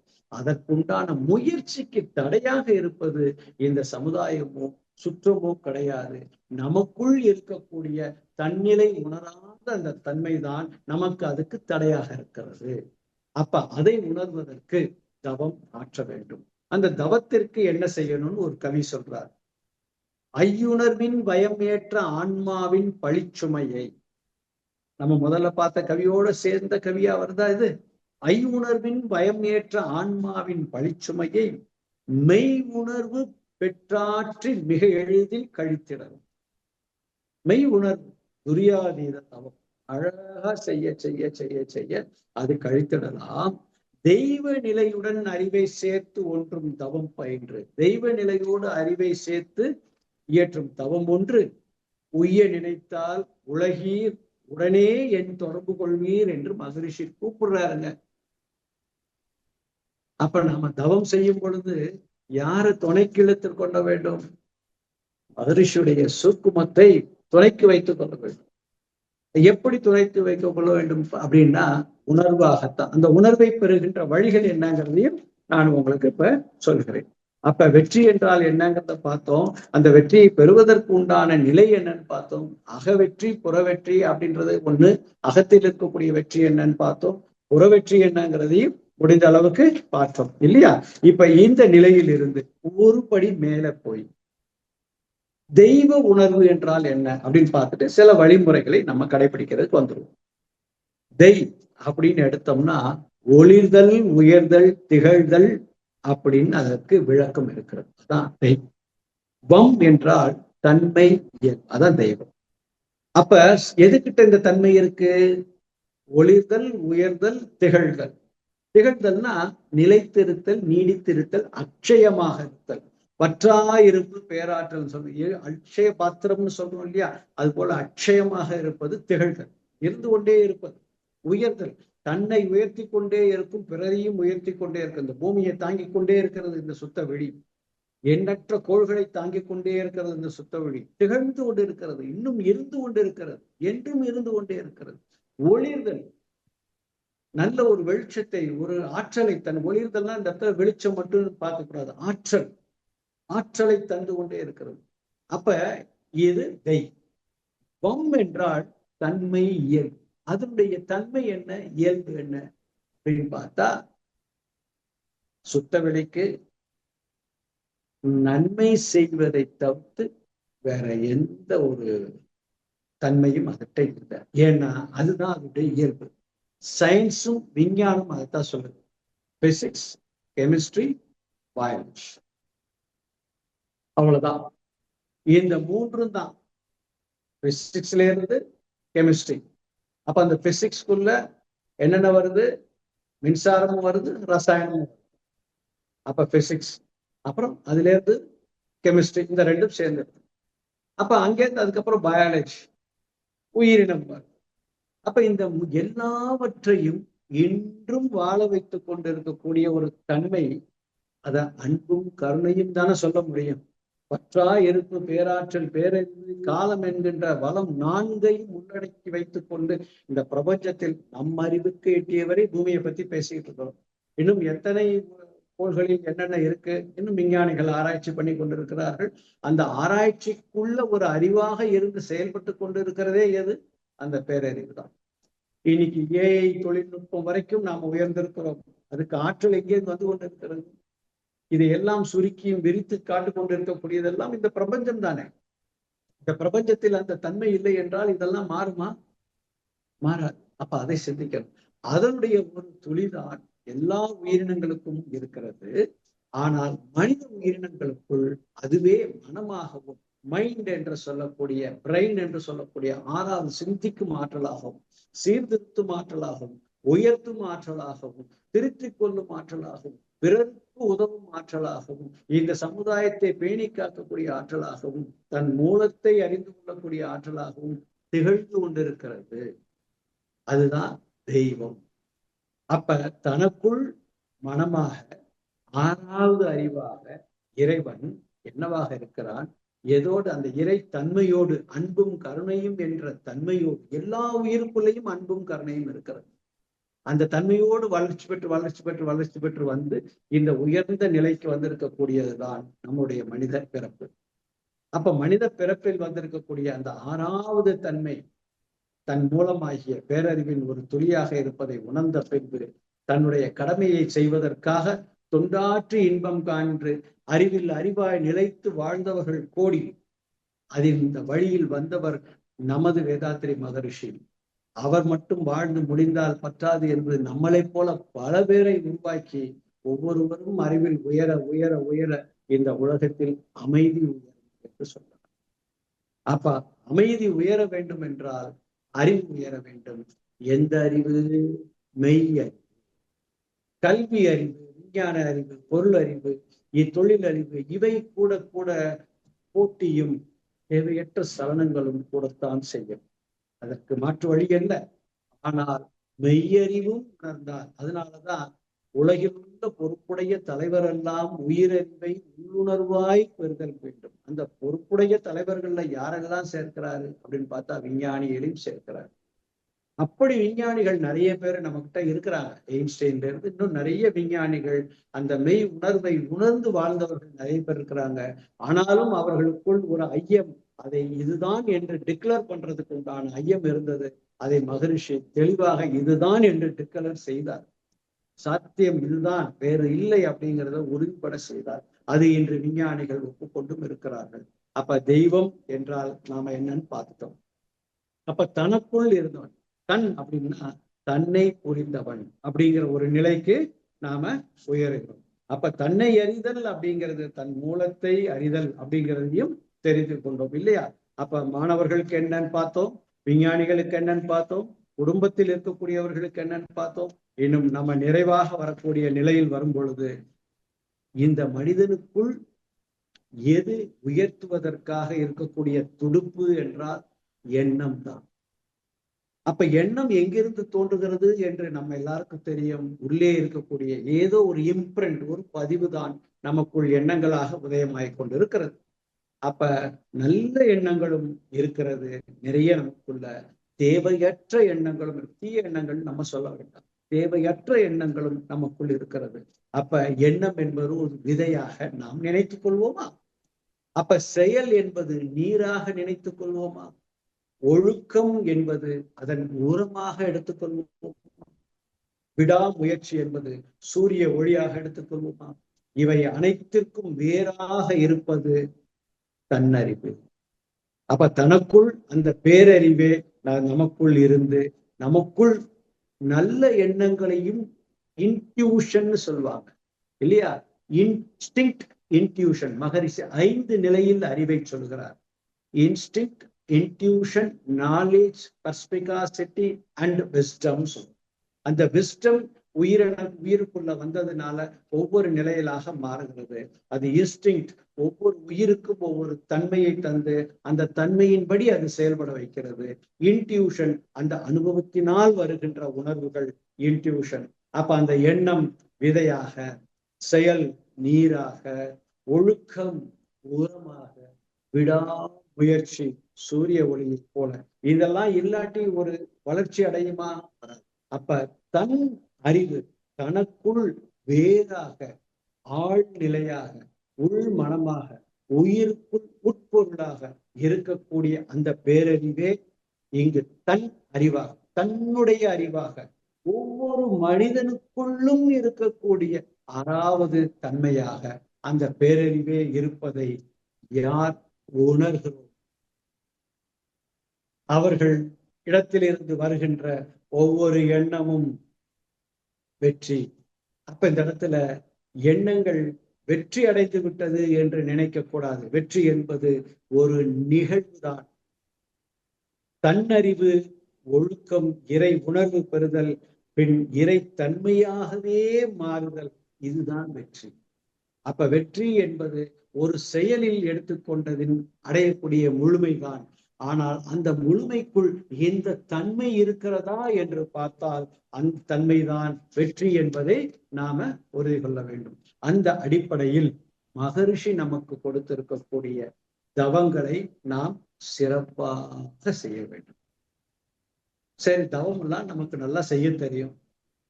எந்த இடத்துல நமக்கு ஒரு பிரேக் இருக்கு, நம்ம வெற்றி அடையத்து தடையாக இருக்கிறது அப்படி என்றால், நம்மளுடைய பயிற்சி தவத்தின் மூலமாக ஒரு உணர்வு நிலையை எய்தி இருக்கக்கூடிய நாம் அதை நமக்குரியதாக மாற்ற வேண்டும். இந்த இடத்துலதான் கொஞ்சம் குழப்பமா இருக்கு. நமக்குரியதா எப்படி மாத்துறது? எப்படி நமக்கு தெரியாததெல்லாம் நமக்குள்ள வந்து நமக்குரியதா மாறிச்சோ, அதே போல தெரிஞ்சே நாம நமக்குரியதா மாத்துறதுக்கு உண்டான முயற்சிக்குள்ள போயிருப்போமா? பார்த்தால் அந்த முயற்சியில போனோம்னா ஆயிரும். எப்படி என்றால் கருமைய பதிவாக, கருமைய தூய்மையாக, அதற்குத்தான் ஒழுக்கம் தேவைப்படுகிறது. அப்ப ஒழுக்கம் இருந்துட்டா அந்த ஒழுக்கம் கருமைய தூய்மையை தந்துவிடும். அப்ப ஒழுக்கம் என்பது செயலிலா? இல்லை, எண்ணத்திலேயே ஒழுக்கம் வரும். எண்ணத்தில் ஒழுக்கம் வந்தால்தான் அது செயலுக்கு. அப்ப எண்ணம் என்பது எங்கிருந்து உதயமாகிறது? உள்ளத்திலிருந்து உதயம். அப்ப உள்ளம் எங்க இருக்கிறது? உயிருக்குள் ஒடுங்கி இருக்கிறது. அந்த உயிருக்குள்ளிருந்து எழுகின்ற எண்ணம் தான் ஒழுக்கமானதாக இருக்க வேண்டும். பதிவுகள் மூலமாக தேவையற்ற எண்ணங்களும் வரலாம். அந்த தேவையற்ற எண்ணங்களை தவத்தின் மூலமாக, மாற்று பழக்கத்தின் மூலமாக சீரமைத்துக் கொள்ளக்கூடிய தகுதி யாருக்கு இருக்கு? தான் இருக்கு. அதை மறந்துக்கூடாது. அது 6வது அறிவுக்குத்தான் இருக்கு. 6வது தன்மையாக மனிதனுக்குத்தான் இருக்கிறது. அப்ப நாம ஒரு ஒழுங்கற்ற எண்ணம் அல்லது ஒரு தேவையற்ற எண்ணம் நமக்குள் எழுந்தால் அதை சீரமைத்துக் கொள்வதற்குண்ட முயற்சியை நமக்கு ஒரு வெளிச்சமாக தொட்டுக்காற்றி உணர்த்தி பல பயிற்சிகளை கொடுத்து என்னை உங்களோடு இணைத்துக் கொள்ளுங்கள், என்னுடைய உயிர் துகள்களை உங்களோடு இணைத்துக் கொள்ளுங்கள் அப்படின்னு சொல்லி நாம எந்த அளவுக்கு குருவினுடைய வரிகளையும் குருவினுடைய சூக்குமத்தையும் இணைத்து இணைத்து இணைத்து ஒவ்வொரு துகளுக்குள்ளேயும் செலுத்த வேண்டும் என்றால் நம்முடைய கருமையத்தில் தொடர் பயிற்சியின், தொடர் பயிற்சின்னா என்ன அர்த்தம்? புதிய புதிய நற்சிந்தனைகள் மூலமாக, தொடர் பயிற்சியாக, விடாமுயற்சியாக. அப்ப விடாமுயற்சி என்றால் உடனே ஒன்றை அச்சீவ் பண்ண முடியுமானா முடியாது. அதற்கு ஒரு விடாமுயற்சி இருந்து கொண்டே இருக்க வேண்டும். அப்ப அந்த விடாமுயற்சியும் ஒரு தொடராகவே இருந்து கொண்டு இருக்க அது கரு மையத்தில் பதிவாகிவிட்டால் அந்த கருமையத்திலிருந்து எழுச்சி பெறும் பொழுது அந்த பேரறிவின் உணர்வு தொட்டுத்தான் அது எழுச்சி பெற்று வரும். அதிலிருந்து மாற்று கருத்தே கிடையாது. எப்பொருளை, எச்செயலை, எக்குணத்தை, எவ்வுயிரை ஒருவர் அடிக்கடி நினைத்தால் அப்பொருளின் தன்மையாய் நினைப்போர் ஆற்றல் அறிவினிலும் உடலினிலும் மாற்றம் காணும். இப்பெருமை இயல்பு ஊக்க நியதியாகும். இதுக்கு மாற்று கருத்து விளக்க சொல்ல முடியாது. இது இயல்பு, மாற்று கருத்து இல்லை. இதை செய்து பார்த்து உணர்ந்ததுக்கு அப்புறம் தான் இதனுடைய தன்மையை நாம அடைய முடியும். எவரொருவை குருவை மதித்து தப்பாத குரு உயர்வு மதிப்போ தம்மை தரத்தில் உயர்த்தி. குருவை மதிக்கணும். வேதாத்திரிய மதிங்கன்னு அவர் சொல்லல, அவர் குருவை மதிச்சிருக்கார். அப்ப நாம நம்ம குருவை மதிக்கணும். இதுக்கு இடையில குருனா என்ன அப்படிங்கிறது லேசா நம்ம கொஞ்சம் புரிஞ்சுக்கணும். அப்ப இந்த குருவை நமக்கு காட்டியதும் இந்த குருவை நமக்கு உணர்த்தியதும் நமக்குள்ள பேரறிவாக ஒரு அறிவு இருக்கு இல்லையா, அதுதான உணர்த்துகிறது. அப்ப யாருடைய சொல்படி நம்ம நடக்கணும்? உள்ளே இருக்கக்கூடிய அந்த பேரறிவின் சொல்படி நடக்கணும். தப்பாது குரு உயர்வு மதிப்போர் தம்மை தரத்தில் உயர்த்தி. அப்ப குரு இந்த இடத்துல 2, புறத்தே இருந்து நமக்கு வழிகாட்டக்கூடிய குரு, அகத்தே நமக்கு குருவாகவே உள்ளுக்குள்ள இருந்து கொண்டிருக்கக்கூடிய பேரறிவின் உணர்வு. இப்ப வேதாத்திரி மகரிஷியின் 6வது தன்மையாகிய அந்த பேர அறிவுதான் இந்த அறிவு சிற்றறிவை தொட்டு உணர்த்தி எழுப்பியது இல்லையா? அப்ப அவருக்குள் இருக்கக்கூடிய அந்த பேரறிவு, அந்த பேரறிவினுடைய ஆற்றல், அந்த உருவத்தில் இருக்கக்கூடிய அந்த வேதாத்திரி மகரிஷி என்று சொல்லக்கூடிய அந்த உருவத்தில் இருக்கக்கூடிய அந்த பேரறிவினுடைய உணர்வு நமக்குள்ள. அப்ப எவரொருவர் குருவை மதித்து ஒழுகினால் தப்பாது குரு உயர்வு மதிப்போர் தம்மை. அப்ப அந்த குருவினுடைய உயர்வுன்னா அந்த அறிவை மதிப்போர் தம்மை தரத்தில் உயர்த்தி பிறவி பயனை. எந்த பிறவி?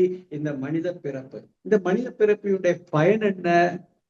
தனக்கும் பிறருக்கும் தற்காலத்திலும் பிற்காலத்திலும் உடலுக்கும் உயிருக்கும் நன்மை தரக்கூடிய தகுதியோடு பிறந்திருக்கக்கூடிய இந்த பிறப்பை முழுமையாக வாழுங்காலத்தில் நிறைவேற்றி பின் வாழும் பொழுதே அந்த பேரறிவோடு இணைந்து வாழக்கூடிய தகுதியும் இந்த பிறப்புக்கு இருக்குது. இதுதான் முழுமை பேரு. அப்ப அறிவில் முழுமை பேரு. அப்ப அந்த நிலையில் உயர்வதற்கு தவம், அகத்தாய்வு இதெல்லாம் நமக்கு பாடமாக கொடுத்திருக்கிறார். தன்னறிவு, செல்ஃப் அவேர்னஸ், எண்ணம் ஆராய்ச்சி செய்தல், கடமை உணர்வு, ஒழுக்கம், அகத்தாய்வு செய்தல், தவம் செய்தல். நமக்கு எல்லாருக்கும் தெரியும், அன்பு, கருணை இதெல்லாம் இயற்கை நியதிக்கு ஏற்ப வாழுதல். தப்பு கணக்கொன்று தான் ஒன்று எதிர்பார்த்தால் ஒப்புமோ இயற்கை விதி ஒழுங்கமைப்பிற்கு ஒப்ப. இது தெரியாம நாம தப்பு செஞ்சுட்டு எண்ணத்தை விருப்பம்தான் செஞ்சுட்டு அப்படி போகக்கூடாது. விருப்பங்கள் எழுச்சி பெறலாம், ஆனால் உடல் தகுதியும் சூழ்நிலை தகுதியும் பொருளாதார தகுதியும் இருக்குதா என்று பார்த்துட்டு தான் விருப்பத்தையே நிறைவேற்றது. அப்ப இது விருப்பம்தான், என் உயிரின் விருப்பம்தான். என் உயிருக்கு இப்ப நான் மகரிஷி தமாஷா சொல்லுவாங்க, நான் இப்போ ஒரு மலையேறணும் இந்த வயசுல நினைச்சேன்னா அது நியாயமான்னு கேட்பாரு. அது ஒரு ஆசைதான், தப்பு இல்லை. ஆனா இப்போ முடியுமா? இப்போ உடல் தகுதியும் சூழ்நிலை தகுதியும் அதற்கு சரியா இருக்கான்னு பார்க்கணும். அது இடத்துல தப்பு கணக்கு இட்டுட்டோம்னா அது நமக்கு தவறாக போகும். அப்ப எந்த ஒரு பயிற்சியையும் நாம் தினமும் செய்யதல் அவசியம். இதெல்லாம் விட முக்கியமாக அன்பர்களே, நான் உங்களோடு விரும்பி கேட்டுக்கொள்வது, வேண்டி கேட்டுக்கொள்வது, தயவு செய்து தினமும் உங்களுடைய நேரத்தில் காலையில் ஒரு பாடலை எடுத்து 4 வரிகளோ அல்லது முடிந்தால் 8 வரிகளையோ மகரிஷியுடைய கவியை எழுதுங்க. ஒவ்வொரு வார்த்தையாக உணருங்க. எப்படி உணருது? அந்த வார்த்தையை காட்சியாக்க மாத்தி பாருங்க. அப்ப அந்த வார்த்தை, ஒவ்வொரு வார்த்தை எழுத்துக்குள்ளும் மகரிஷியுடைய அறிவு இருக்கிறது. அறிவு என்றால் என்ன? உயிர் சூக்குமம் இருக்கிறது. அந்த பேரறிவு அவரின் மூலமாக, அந்த வார்த்தையின் மூலமாக நமக்குள் இருக்கக்கூடிய இந்த அறிவு கருமையத்தில் போய் பதியும் பொழுது இந்த உடல் முழுவதும் ஓடிக்கொண்டு இருக்கக்கூடிய 5 புலனையும் அது தன் கட்டுக்குள் கொண்டு வரும். அப்ப மகரிஷி சொன்ன 5 அளவு முறை சீராக நமக்கு அமைந்துவிடும். தன்னிலை உயர்வு கிடைத்துவிடும். தன்னை அறிவு நிலை உயர்ந்து, தான் உயர்ந்து, தன்னிலை உயர்ந்து நல்ல ஒரு நிலையை வெற்றி அடையக்கூடிய அடித்தளமாகிய அந்த தன்மைக்கு நாம் உயர்ந்து விடுகிறோம். அந்த தன்மையில் இருந்து குருவை நீங்க இணைத்து இணைத்து இணைத்து தவம் இயற்றுங்க. குருவினுடைய ஒவ்வொரு வார்த்தைகளையும் அன்பு கூர்ந்து காட்சிகளாக, வெறும் புலன்பதிவுகளாக அதை நாம் செயலாற்றுவதை விட காட்சிகளாக மாற்றி அமைத்து அதை செயல்படுத்த அன்போடும் பணிவோடும் உங்களிடம் வேண்டிக் கொள்கிறேன். எண்ணம் சீரானால் வாழ்க்கை சீராகும். வாழ்க்கை சீரானால் வெற்றி நிலையாகும். தன்னறிவு மலர்ந்தால் மனிதன் முழுமை பேரும் அடைவான், முழுமையும் பெறுவான். வாழ்க்கையில் பெற்ற, புற வாழ்க்கையில் பெற்ற அனைத்து வெற்றிகளையும் தனக்கும் பிறருக்கும், தற்காலத்திற்கும் பிற்காலத்திற்கும் எல்லா உயிர்களுக்கும் நன்மை தரக்கூடிய வெற்றியை அவன் பெற்று அந்த வெற்றியில் பின்னாடி எல்லாரும் வரக்கூடியவனாக, மாற்றக்கூடியவனாக, அறிஞனாக வாழக்கூடிய தகுதியுடைய பிறப்பு தான் மனித பிறப்பு என்பதை உணர்ந்து வேதாத்திரி மகரிஷி அவர்கள் நமக்கு அருளி இருக்கக்கூடிய அந்த தன்னிலை அறிவை நாம் உணர்ந்து வாழ வாழ வாழ நீள் ஆயுள் சொன்ன நிறை செல்வம், உயர் புகழ், மெய் ஞானம் பெற்று என்றும் வாழ்வோம். அப்ப வாழ்வின் நம்மளுடைய வெற்றியின் அடித்தளம் தன்னறிவை உணர்தல்.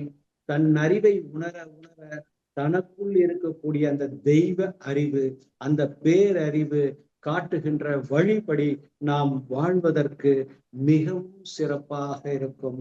அப்ப இதனுடைய பயிற்சி பாடங்கள் எல்லாம் உங்க எல்லாருக்கும் தெரியும். இதில் புதிய அன்பர்கள் யாரேனும் இந்த இந்த இந்த இந்த இந்த ஒரு சொற்பொழிவை கேட்கக்கூடிய வாய்ப்பு இருந்தால் தயவு செய்து பக்கத்தில் இருக்கக்கூடிய மனவள கலை மன்றங்களுக்கோ அல்லது அறிவு திருக்கோயிலுக்கோ அல்லது vedadri.org என்ற வெப்சைட்டுக்குள்ளேயோ சென்று உடனடியாக உங்களுடைய தன்னறிவு நிலையை உங்களுடைய தரத்தை உயர்த்தி கொள்வதற்கும் இணைய வேண்டும் என்று சொல்லி இத்தனை நிகழ்ச்சிகளையும், இந்த நிகழ்வுகளையும், இந்த சிந்தனையையும் எனக்குள் என்னை கருவியாக பயன்படுத்திய குருபிரான் வேதாத்ரி மகரிஷிக்கு பணிந்து அவருக்கு அர்ப்பணம் செய்து இந்த தன்னிலை விளக்கம், தன்னிலை அறிவு விளக்கம், வாழ்க்கையின் வெற்றியின் அடித்தளம் என்ற பல கருத்துக்களை பகிர்ந்து கொண்டதில் நானும் உணர்ந்து கொண்டதில் மகிழ்ச்சி அடைந்து நிறைவு செய்கிறேன். வாழ்க வையகம், வாழ்க வையகம், வாழ்க வளமுடன். குருவே துணை. வாழ்க வளம். தற்போது ஐயா அவர்கள் நம்முடைய கேள்விகளுக்கு சிறப்பாக பதில் வழங்க இருக்கின்றார்கள். கேள்வி கேட்க விரும்பும் அன்பர்கள் தங்களுடைய கைபேசியை தாங்களே அன்மியூட் செய்து கொண்டு கேள்விகளை மட்டும் சுருக்கமாக கேட்கும்போது அது அனைவருக்கும் பயனுள்ள முறையில் அமையும் என்பதை அன்போடு தெரிவித்துக் கொள்கின்றோம். முதலாவது அன்பராக கிருபாநிதி அம்மா அவர்களை அன்போடு அழைக்கின்றோம். வாழ்க வளமுடன் அம்மா.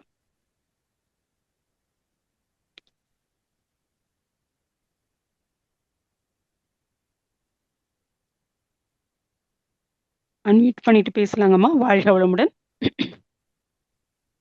அம்மா வாழ்க வளமுடன். இப்பதான் அட்மிட் ஆச்சு அம்மா. ஐயா வாழ்க வளமுடன் ஐயா. வாழ்க வளமுடன். ஐயா சிறப்பான உரை. அது அம்மா வேற அழகா ஒரு 3 நிமிஷத்துல சூப்பரா சொல்லிட்டாங்க. ரொம்ப சிறப்பு. நன்றி ஐயா. வெற்றியின் அடித்தளம் நம்ம அதை நம்ம முழுமையான தேடல், அதை அழகா உணர்த்தினீங்க ஐயா. நம்ம முழுமையா தேடுறது 5 வரைக்கும் அந்த வேலை இல்லை. அது வந்த உலகத்துல எப்ப தோணுச்சோ போற வரைக்கும் அதான் 5 மனிதன் தான் இதோடைய அடிப்படை காரணமாக இருக்காங்க. இப்ப தேடுதலை முழுமையடைந்து விட்டோம் அப்படின்னு நம்ம நினைக்க முடியுமா ஐயா? அது நீங்க அழகா சொன்னீங்க. ஒழுக்கம், அறம், அன்பு, கடமை, இதோட அந்த தேடுதல் நமக்கு இருக்கணும். 2வது மனிதனின் மூலம் இறைநிலை தான். அப்ப நம்ம தேடி இறைநிலை அடைதல் தான் நம்மளுடைய வெற்றியின் ஒரு நியதியா வச்சுக்கலாமா, இல்ல தேடுதலின் ஒரு இறுதின்னு வச்சுக்கலாமா, இல்ல தேடி முடிச்சுட்டோம் நம்ம அன்பு, கருணை, தொண்டு இதனால செய்யறதுனால ஒரு வெற்றியா? அது எப்படியா அந்த நமக்கு அது வெற்றி கிடைச்சிருச்சுன்னு நம்ம ஒரு எப்படி நம்ம அதை யூகிக்கிறது? நம்ம எப்படி, அதாவது மனிதனா பிறந்த மகர்ஷி இல்ல, மகான் இல்ல, ரிஷிகள் இல்ல, நம்மளும் ஒரு மனிதர் தான். அப்படிங்கிற அந்த வெற்றியை நம்ம அதை தன்னிலை விளக்கத்தோடு நீங்க சொன்னது மாதிரி ஒழுக்கம், கடமை, அறை, அன்பு, தொண்டு, அப்படி இல்ல முழுமை பேரு, இதோட இறைநிலை அடைதல், எப்படி அதை நம்ம உணர முடியும்? உணர்ந்தா நல்லது. ஒரு எடுத்துக்காட்டு சொன்னீங்கன்னா நல்லதுயா. நன்றி. வாழ்க வளமுடன். வாழ்க வளமுடன். குருவே துணை. ஒரு சிந்தனையை மீண்டும் சீரமைப்பதற்கு உண்டான ஒரு கேள்வியாக இதை பார்க்கிறேன். குருவின் நினைவில் இருந்து இதை சிந்திக்க வேண்டும் என்றால், குரு தன்னுடைய இறுதி உணர்வு இருக்கும் வரை உலக அமைதியை சிந்தித்துக் கொண்டே இருந்தார் என்பதை நாம் அனைவரும் அறிவோம். அப்ப வாழ்க்கையில வெற்றி என்பது புற வாழ்க்கை வெற்றி என்ன, அகவாற்றை வெற்றி என்னங்கிறதை நாம தெரிந்து கொண்டோம். ஆனா வெற்றி என்பது அது ஒரு நிகழ்ச்சி தானே தவிர அது ஒரு நிலைத்த தன்மை அல்ல. அப்ப அந்த எதில் நாம வெற்றி அடைந்தோம் அப்படிங்கிறதுக்கு ஒரு அளவுகோல் என்ன அப்படின்னு பார்த்தா, மனதின் நிறைவு, மனநிறைவு, நிறைவு, ஆழ்ந்த பேரானந்தம். ஆழ்ந்த பேரானந்தம் அப்படின்னா என்னன்னா, எதிர்பார்ப்புகள் இல்லாத ஒரு நிலை இது. அப்ப மனதில் நிறைவு, அப்ப ஒரு அமைதி, அப்ப ஆழ்ந்த பேரானந்தம் அப்படின்னா எதிர்பார்ப்புகள் இல்லாத ஒரு நிலை. இந்த 2ம் நமக்குள் எவ்வளவு விகிதாச்சாரம் உயர்ந்திருக்கிறதோ அந்த அளவு வெற்றியின் பாதையில் நாம் பயணித்ததில் கிராஃப் போட்டுக்கலாம். ஓகே, எதிர்பார்ப்புகள் வாழ்க்கையில முழுமையாக வெளியேற்ற முடியுமான்னா அவரவர்களுடைய வாழ்க்கை சூழ்நிலையை பொறுத்தது. ஆனால் எதிர்பார்ப்புகள் உரிமையின் அடிப்படையிலோ அல்லது தேவையின் அடிப்படையிலோ அல்லது பற்றுதலின் அடிப்படையிலோ இருந்தா அது அல்ல, அது நம்மளுடைய அத்தியாயத்துக்குள்ளே வராது. ஆன்மீக அல்லது தன்னை அறிந்த உணர்வு நிலையில் இருந்து வந்த பாதைக்கு அது நேர் எதிரான பாதையாக மாறிவிடும். அப்ப தன்னிலை உணர்ந்த, தன்னறிவை உணர்ந்த, தனக்குள் இருக்கக்கூடிய பேரறிவை உணர்ந்த எதிர்பார்ப்புகள் என்னவாக இருக்கலாம் அப்படின்னா, மகரிஷியுடைய கடைசி மூச்சு இருக்கிற வரைக்கும் இருந்த எதிர்பார்ப்பை போல நாம் இன்று விதைத்திருக்கக்கூடிய இந்த விதை பிற்காலத்தில் நமது சமுதாயத்திற்கோ அல்லது நமது குடும்ப உறுப்பினருக்கோ நன்மையை தரும் என்கின்ற ஒரு நம்பிக்கை, அதை எதிர்பார்ப்பு வச்சுக்கலாம். ஏன்னா அதை நம்ம யார்கிட்ட ஒப்படைக்கிறோம்? இறைநிலையத்தையும் குருட்டையும் ஒப்படைச்சிருக்கிறோம். அந்த எதிர்பார்ப்பு வைக்கலாம். அப்ப அந்த எதிர்பார்ப்புகள், நம்முடைய எதிர்பார்ப்புகள் இறைநிலையிட்ட இணைந்து இருந்திருந்தா அது ஒரு தொடர் பயணமாக அது தொடர்ந்து கொண்டே இருக்கும்.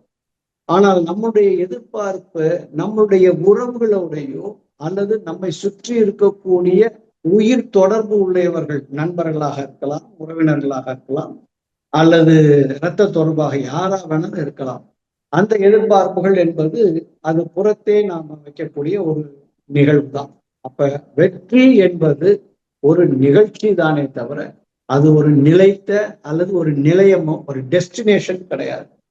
அப்ப அந்த தன்மை, நமக்கு வெற்றி அடைத்த ஒரு நிறைவு தன்மையில் நாம் எவ்வளவு உயர்கிறோம் அப்படின்னு பார்க்கலாம். அப்ப வெற்றி தன்னை உணர்ந்த ஒரு நிலை, தன் அறிவை நிலந்த ஒரு நிலை அப்படிங்கிறது என்ன அப்படின்னா, வெற்றியின் பாதைக்குள்ள நம்ம வந்துட்டோம். அப்ப வெற்றியின் பாதைக்குள்ள வந்ததுக்கு அப்புறம் எதெல்லாம் இருக்கக்கூடாது அப்படின்னா, தேவையற்ற எதிர்பார்ப்புகள் இருக்கக்கூடாது. அப்ப தேவை உள்ள எதிர்பார்ப்புகள் எதுன்னா, இந்த சமுதாயத்திற்கு உண்டானதாக இருக்கலாம், இந்த இயற்கைக்கு உண்டானதாக இருக்கலாம், இல்லை இந்த ஆன்மாவுக்கு உண்டானதாக இருக்கலாம். அதுதான் அந்த பயணம், அந்த பயணம் தொடர்வதற்கு. ஸோ இந்த நிலை நமக்குள் வந்துட்டாலே அப்ப என்ன முதல்ல பார்த்தோம், அந்த ரெண்டு தான். நம்ம ஒரு சராசரி மனிதனாக இருந்து மனசுல அமைதி இருக்கா? ஓகே. சில குழப்பங்கள் அன்னன்னைக்கு வரலாம், சில கவலைகள் அன்னன்னைக்கு வரலாம். அது அன்னையோட கரைந்து போய்விடும். அது இருப்பாக இருக்கக்கூடாது, அவ்வளவுதான். அது கரைந்து போகக்கூடிய தன்மையை நாம திருத்தி அமைத்துக் கொள்ள முடியும். அது முயற்சி. அந்த முயற்சிக்குள்ள வந்துட்டோம்னாலே அதுவும் ஒரு வெற்றி பயணம் தான். ஸோ வெற்றி பயணம், வெற்றி என்பது ஒரு இலக்கு அல்ல, அது ஒரு பயண பாதை. நம்மளுடைய உயிர் என்றைக்கும் அழிவதில்லை. அது எண்ணங்களாக அல்லது நினைவுகளாக, நம்முடைய கருத்தொடராக இந்த உயிர் யாரோடு அதிகம் தொடர்பு இருக்கிறதோ அவர்களுக்கு அது தொடராக மாறும் என்பதை நாம் நினைவில் வைத்துக் கொள்ள வேண்டும் என்பது என்னுடைய தாழ்மையான கருத்தம்மா. ரொம்ப சிறப்பியா, நன்றி ஐயா. முழுமை பேரு அப்படிங்கறது கூட இதுல நீங்க எடுத்துக்காட்டியிருக்கீங்க. நன்றி ஐயா, வாழ்க வளமுடன். ரொம்ப சிறப்பியா, இன்னொரு தடவை கேட்கணும், அப்பதான் சிந்திக்க முடியும். ரொம்ப சிறப்பியா, நன்றி ஐயா, வாழ்க வளம். அம்மா நன்றிம்மா, வாழ்க வளமுடன். வாழ்க வளமுடன் அம்மா, வாழ்க வளமுடன். அடுத்ததாக கவிதா அம்மா அவர்களை அன்போடு அழைக்கின்றோம். வாழ்க வளமுடன் அம்மா, அன்மியூட் பண்ணிட்டு பேசலாங்கம்மா. வாழ்க வளமுடன் அம்மா. வாழ்க வளமுடன் ஐயா. ஐயா, பணமும் பண்பும் சொன்னீங்களா, அது கொஞ்சம் சொல்லுங்க ஐயா. எதுங்கம்மா? பணமும் பண்பும், பணம் இருந்தால் பண்பு வரணும், பொருளாதாரமும் பண்பும் வேணும் அப்படிங்கறது அடிப்படையா சொன்னீங்க. அது பொருளாதாரம் அப்படிங்கிறது பொருள் சம்பந்தப்பட்ட, வாழ்வியல் சம்பந்தப்பட்ட விஷயம். அது நம்முடைய கல்வி அறிவின் மூலமாக, கற்றல் அறிவின் மூலமாக, சொந்த உடல் உழைப்பின் மூலமாக இயற்ற வேண்டும் அப்படின்னு மகரிஷி நமக்கு வலியுறுத்துகிறார். ஏன் அப்படின்னா, அப்படின்னாதான் அங்க சீர்திருத்தப்பட்ட சிக்கனமும் சீர்திருத்தப்பட்ட எண்ணங்களும் அதுல ஒழுக்கமாக இருக்கும். ஏன்னா நம்மளுடைய உழைப்பினாலும் தன் உழைப்பாலும் அப்படின்னு மகரிஷி ரொம்ப அழகா சொல்றார். நம்மளுடைய சுய அறிவாலும், நாம சுய அறிவு அப்படின்னா என்னன்னா, நம்முடைய கல்வி அறிவு, கற்றல் அறிவின் மூலமாக பிறரை அதிகாரம் பண்ணுவதை காட்டிலும் நம்முடைய உடல் உழைப்பின் மூலமாக பெறுகின்ற பொருளாதாரம் என்னைக்கும் நிரந்தரமானது, நிலைத்தது. அந்த பொருள் பிறருக்கு தொண்டு செய்வதற்கும் நமக்கு பேர் உதவியாகவும் இருக்கும். அதனால அந்த பொருளாதாரம், சோ பொருளாதாரம் என்பது வாழ்க்கையின் ஆதாரம், வாழ்வதற்கு ஒரு ஆதாரம். ஆனால் அந்த வாழ்க்கையும் வாழ்வதற்கும் அதற்கு ஒரு தரம் வேண்டும் இல்லையா? அந்த தரத்தை கொடுப்பதுதான் பண்பு. அப்ப பண்பு என்பது அடிப்படை, ஒரு தரம், நம்மளுடைய வாழ்க்கையில் இருக்க வேண்டிய, கடைபிடிக்க வேண்டிய ஆட்டிடியூட். அந்த ஆட்டிடியூடு தான் நமக்கு அடிப்படையாக இருக்கணும். அந்த ஆட்டிடியூடு தான் மகரிஷி வாழ்க்கை தத்துவம் 12ல ஒழுக்கம், கடமை, ஈகை என்ற அறம் என்கின்ற வழியில நமக்கு சொல்லிக் கொடுக்கிறார். அதுல நாம் முழுமையாக ஒழுக்கம்னா என்ன, கடமைனா என்ன, ஈகைனா என்ன, அப்ப இந்த வாழ்க்கை எதை சுற்றி இருக்கிறது அப்படின்னு பார்க்கணும். அப்ப மகரிஷி அதற்கும் நமக்கு பாடம் சொல்லியிருக்கிறார். என்ன சொல்லியிருக்கிறாரு? தான், சமுதாயம், இயற்கை அப்படின்னு ஒரு முக்கோண வடிவத்தை நமக்கு எடுத்து சொல்லியிருக்கிறாங்க. அப்ப அந்த முக்கோண வடிவத்தில் நம்மை நிலைநிறுத்தி கொண்டு முதல்ல நம்மை, இந்த உடலை, இந்த உயிரை, இந்த உடலுக்குள் ஏற்கனவே இருக்கக்கூடிய இயக்கங்களை கெடாமல் இந்த உடலை பேணி இந்த உடலுக்குள் பதிவாக வந்திருந்த பழைய பதிவுகள் அல்லது தேவையற்ற எண்ணங்களை அருகுண சீரமைப்பின் மூலமாக தரம் உயர்த்தி தனக்கும் பிறருக்கும் தற்காலத்திலும் பிற்காலத்திலும் உடலுக்கும் உயிருக்கும் நன்மை தரக்கூடிய, தனக்கும் இருக்கணும், நான் பிறருக்கு நன்மை செய்கிறேன்னு சொல்லி இந்த உடலையும் இந்த உயிரையும் வருத்தி கொண்டு செய்வது பண்பல்ல. அதுதான் பண்பு நமக்கு முக்கியமா சொல்லிக் கொடுக்கிறார். அப்ப பிறர் விருப்பம் அறிந்து தன் விருப்பத்தை அதோடு இணைத்து அப்படின்னு மகரிஷி சொல்றாரு. அப்ப பிறர் விருப்பம்னா பிறருடைய தேவையை உணர்ந்து தன்னுடைய தேவையும் எடுத்துக் கொள்ளாமல் தன்னுடைய விருப்பத்தையும் அப்படி கொண்டு வரும்பொழுது அங்கு ஒரு பண்பு ஏற்படுகிறது. அப்ப பண்பு அப்படிங்கிறது அடிப்படை இந்த உயிருக்கு தேவையான ஒரு ஒழுக்கம், ஒரு குணம். அதை நாம வளர்த்து கொள்ள வேண்டும். அது எல்லா மனிதர்கள்கிட்டையும் இருக்கு, இல்லையே மகரிஷி சொல்லவே இல்லை. அதை வளர்த்து கொள்ள வேண்டும் அப்படின்னு சொல்றாங்க. அவ்வளவுதான். யாரும் தீயவர்கள் அல்ல, எல்லோரும் நல்லவர்கள் தான்.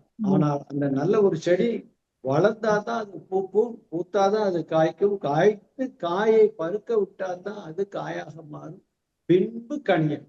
அது போல இந்த உடலுக்குள், இந்த உயிருக்குள் நமக்குள்ள ஏகப்பட்ட நல்ல பண்புகள், ஒழுக்கம் இதெல்லாம் நமக்குள்ள இருக்கு. அதை வளர்ப்பதற்கு உண்டான ஒரு பயிற்சி பாடம் தான், வாழ்க்கை பாடம் தான் வேதாத்திரியம். அதனால பொருளாதாரம் வேற, வாழ்க்கை பண்பு வேற. சோ வாழ்க்கை கல்விதான் நம்முடைய வேதாத்திரியம். வாழ்க வளமுடன். வாழ்க வளமுடன் ஐயா. மிக அருமைகள் ஐயா, நன்றிகள் ஐயா. ஐயா இப்போ வெள்ளையா வருது இல்லைங்கய்யா, வெள்ளை நோவு, அதுல பின்னு அது மாதிரி குடுத்தனா வலிக்குங்களா? எதுக்குமா? இந்த வெள்ளை வெள்ளையா வருது இல்லையா, நோவு மாதிரி, வெண்குஷ்டம். ஆமா, அது பின்னு குத்தனா வலிக்குங்களா ஐயா? சொர்ணம் இருக்குமான்னு கேக்குறாங்க. அது ஒவ்வொருத்தருடைய அந்த தோலின் தன்மையை பொறுத்து இருக்கு. அதற்குரிய மருத்துவரிடம் அதை முறையாக காண்பித்து ஆலோசனை பெறுவது சிறப்பு. நன்றிகள் ஐயா. வாழ்க வளமுடன் அம்மா. வாழ்க வளமுடன் அம்மா. வாழ்க வளமுடன் அம்மா. நன்றி அம்மா. வாழ்க வளமுடன். நன்றி அம்மா. அடுத்ததாக சாந்தி சுந்தரம் அம்மா அவர்களை அன்போடு அழைக்கின்றோம். அன்மியூட் பண்ணிட்டு பேசலாங்கம்மா. வாழ்க வளமுடன். வாய்ப்புக்கு நன்றி நளினி அம்மா. சிறப்பான ஒருங்கிணைப்பு, வாழ்த்துக்கள் ஐயா. வாழ்க வளமுடன் ஐயா. ரொம்ப அருமையான ஒரு சிந்தனை தொகுப்பு, ஆழ்ந்த அறிவார்ந்த, அதை எல்லாரும் கேட்டுக்கிட்டு, இன்னும் அம்மா சொன்ன மாதிரி, கிருபாநிதி அம்மா சொன்ன மாதிரி மீண்டும் ஒரு முறை கேட்டு அதை பூரணமாக உணர்ந்து கொள்ளணுமா ஐயா நாங்க யூடியூப்ல வந்த பிறகு. ஐயா, ஒரு சிறு சந்தேகம் சற்று முன்பு எனக்கு ஏற்பட்டது. அதாவது இதுவரை என்னுடைய சிற்றறிவுக்கு, எனக்கு வயது இப்ப 66, 30 ஆண்டுகளாக மனவளக்கலையில இருக்கிறேன். எனக்கு தெரிந்தது என்னன்னா, இறைநிலையின் தன்மைதான் அன்பும் கருணையும் ஒழிய, கருணையை அன்பும் கருணையும் தான். ஆனா இறைநிலைக்கு தன்னை அறிந்து கொள்ளக்கூடிய அறிவு இல்லாததுனால் தான் அது இத்தனை தன்மாற்றங்கள் கொண்டு வந்து பரிணாமத்துல ஓருயிரிலிருந்து இப்ப 6 அறிவு வரை மனிதன் வரை வந்திருக்கு.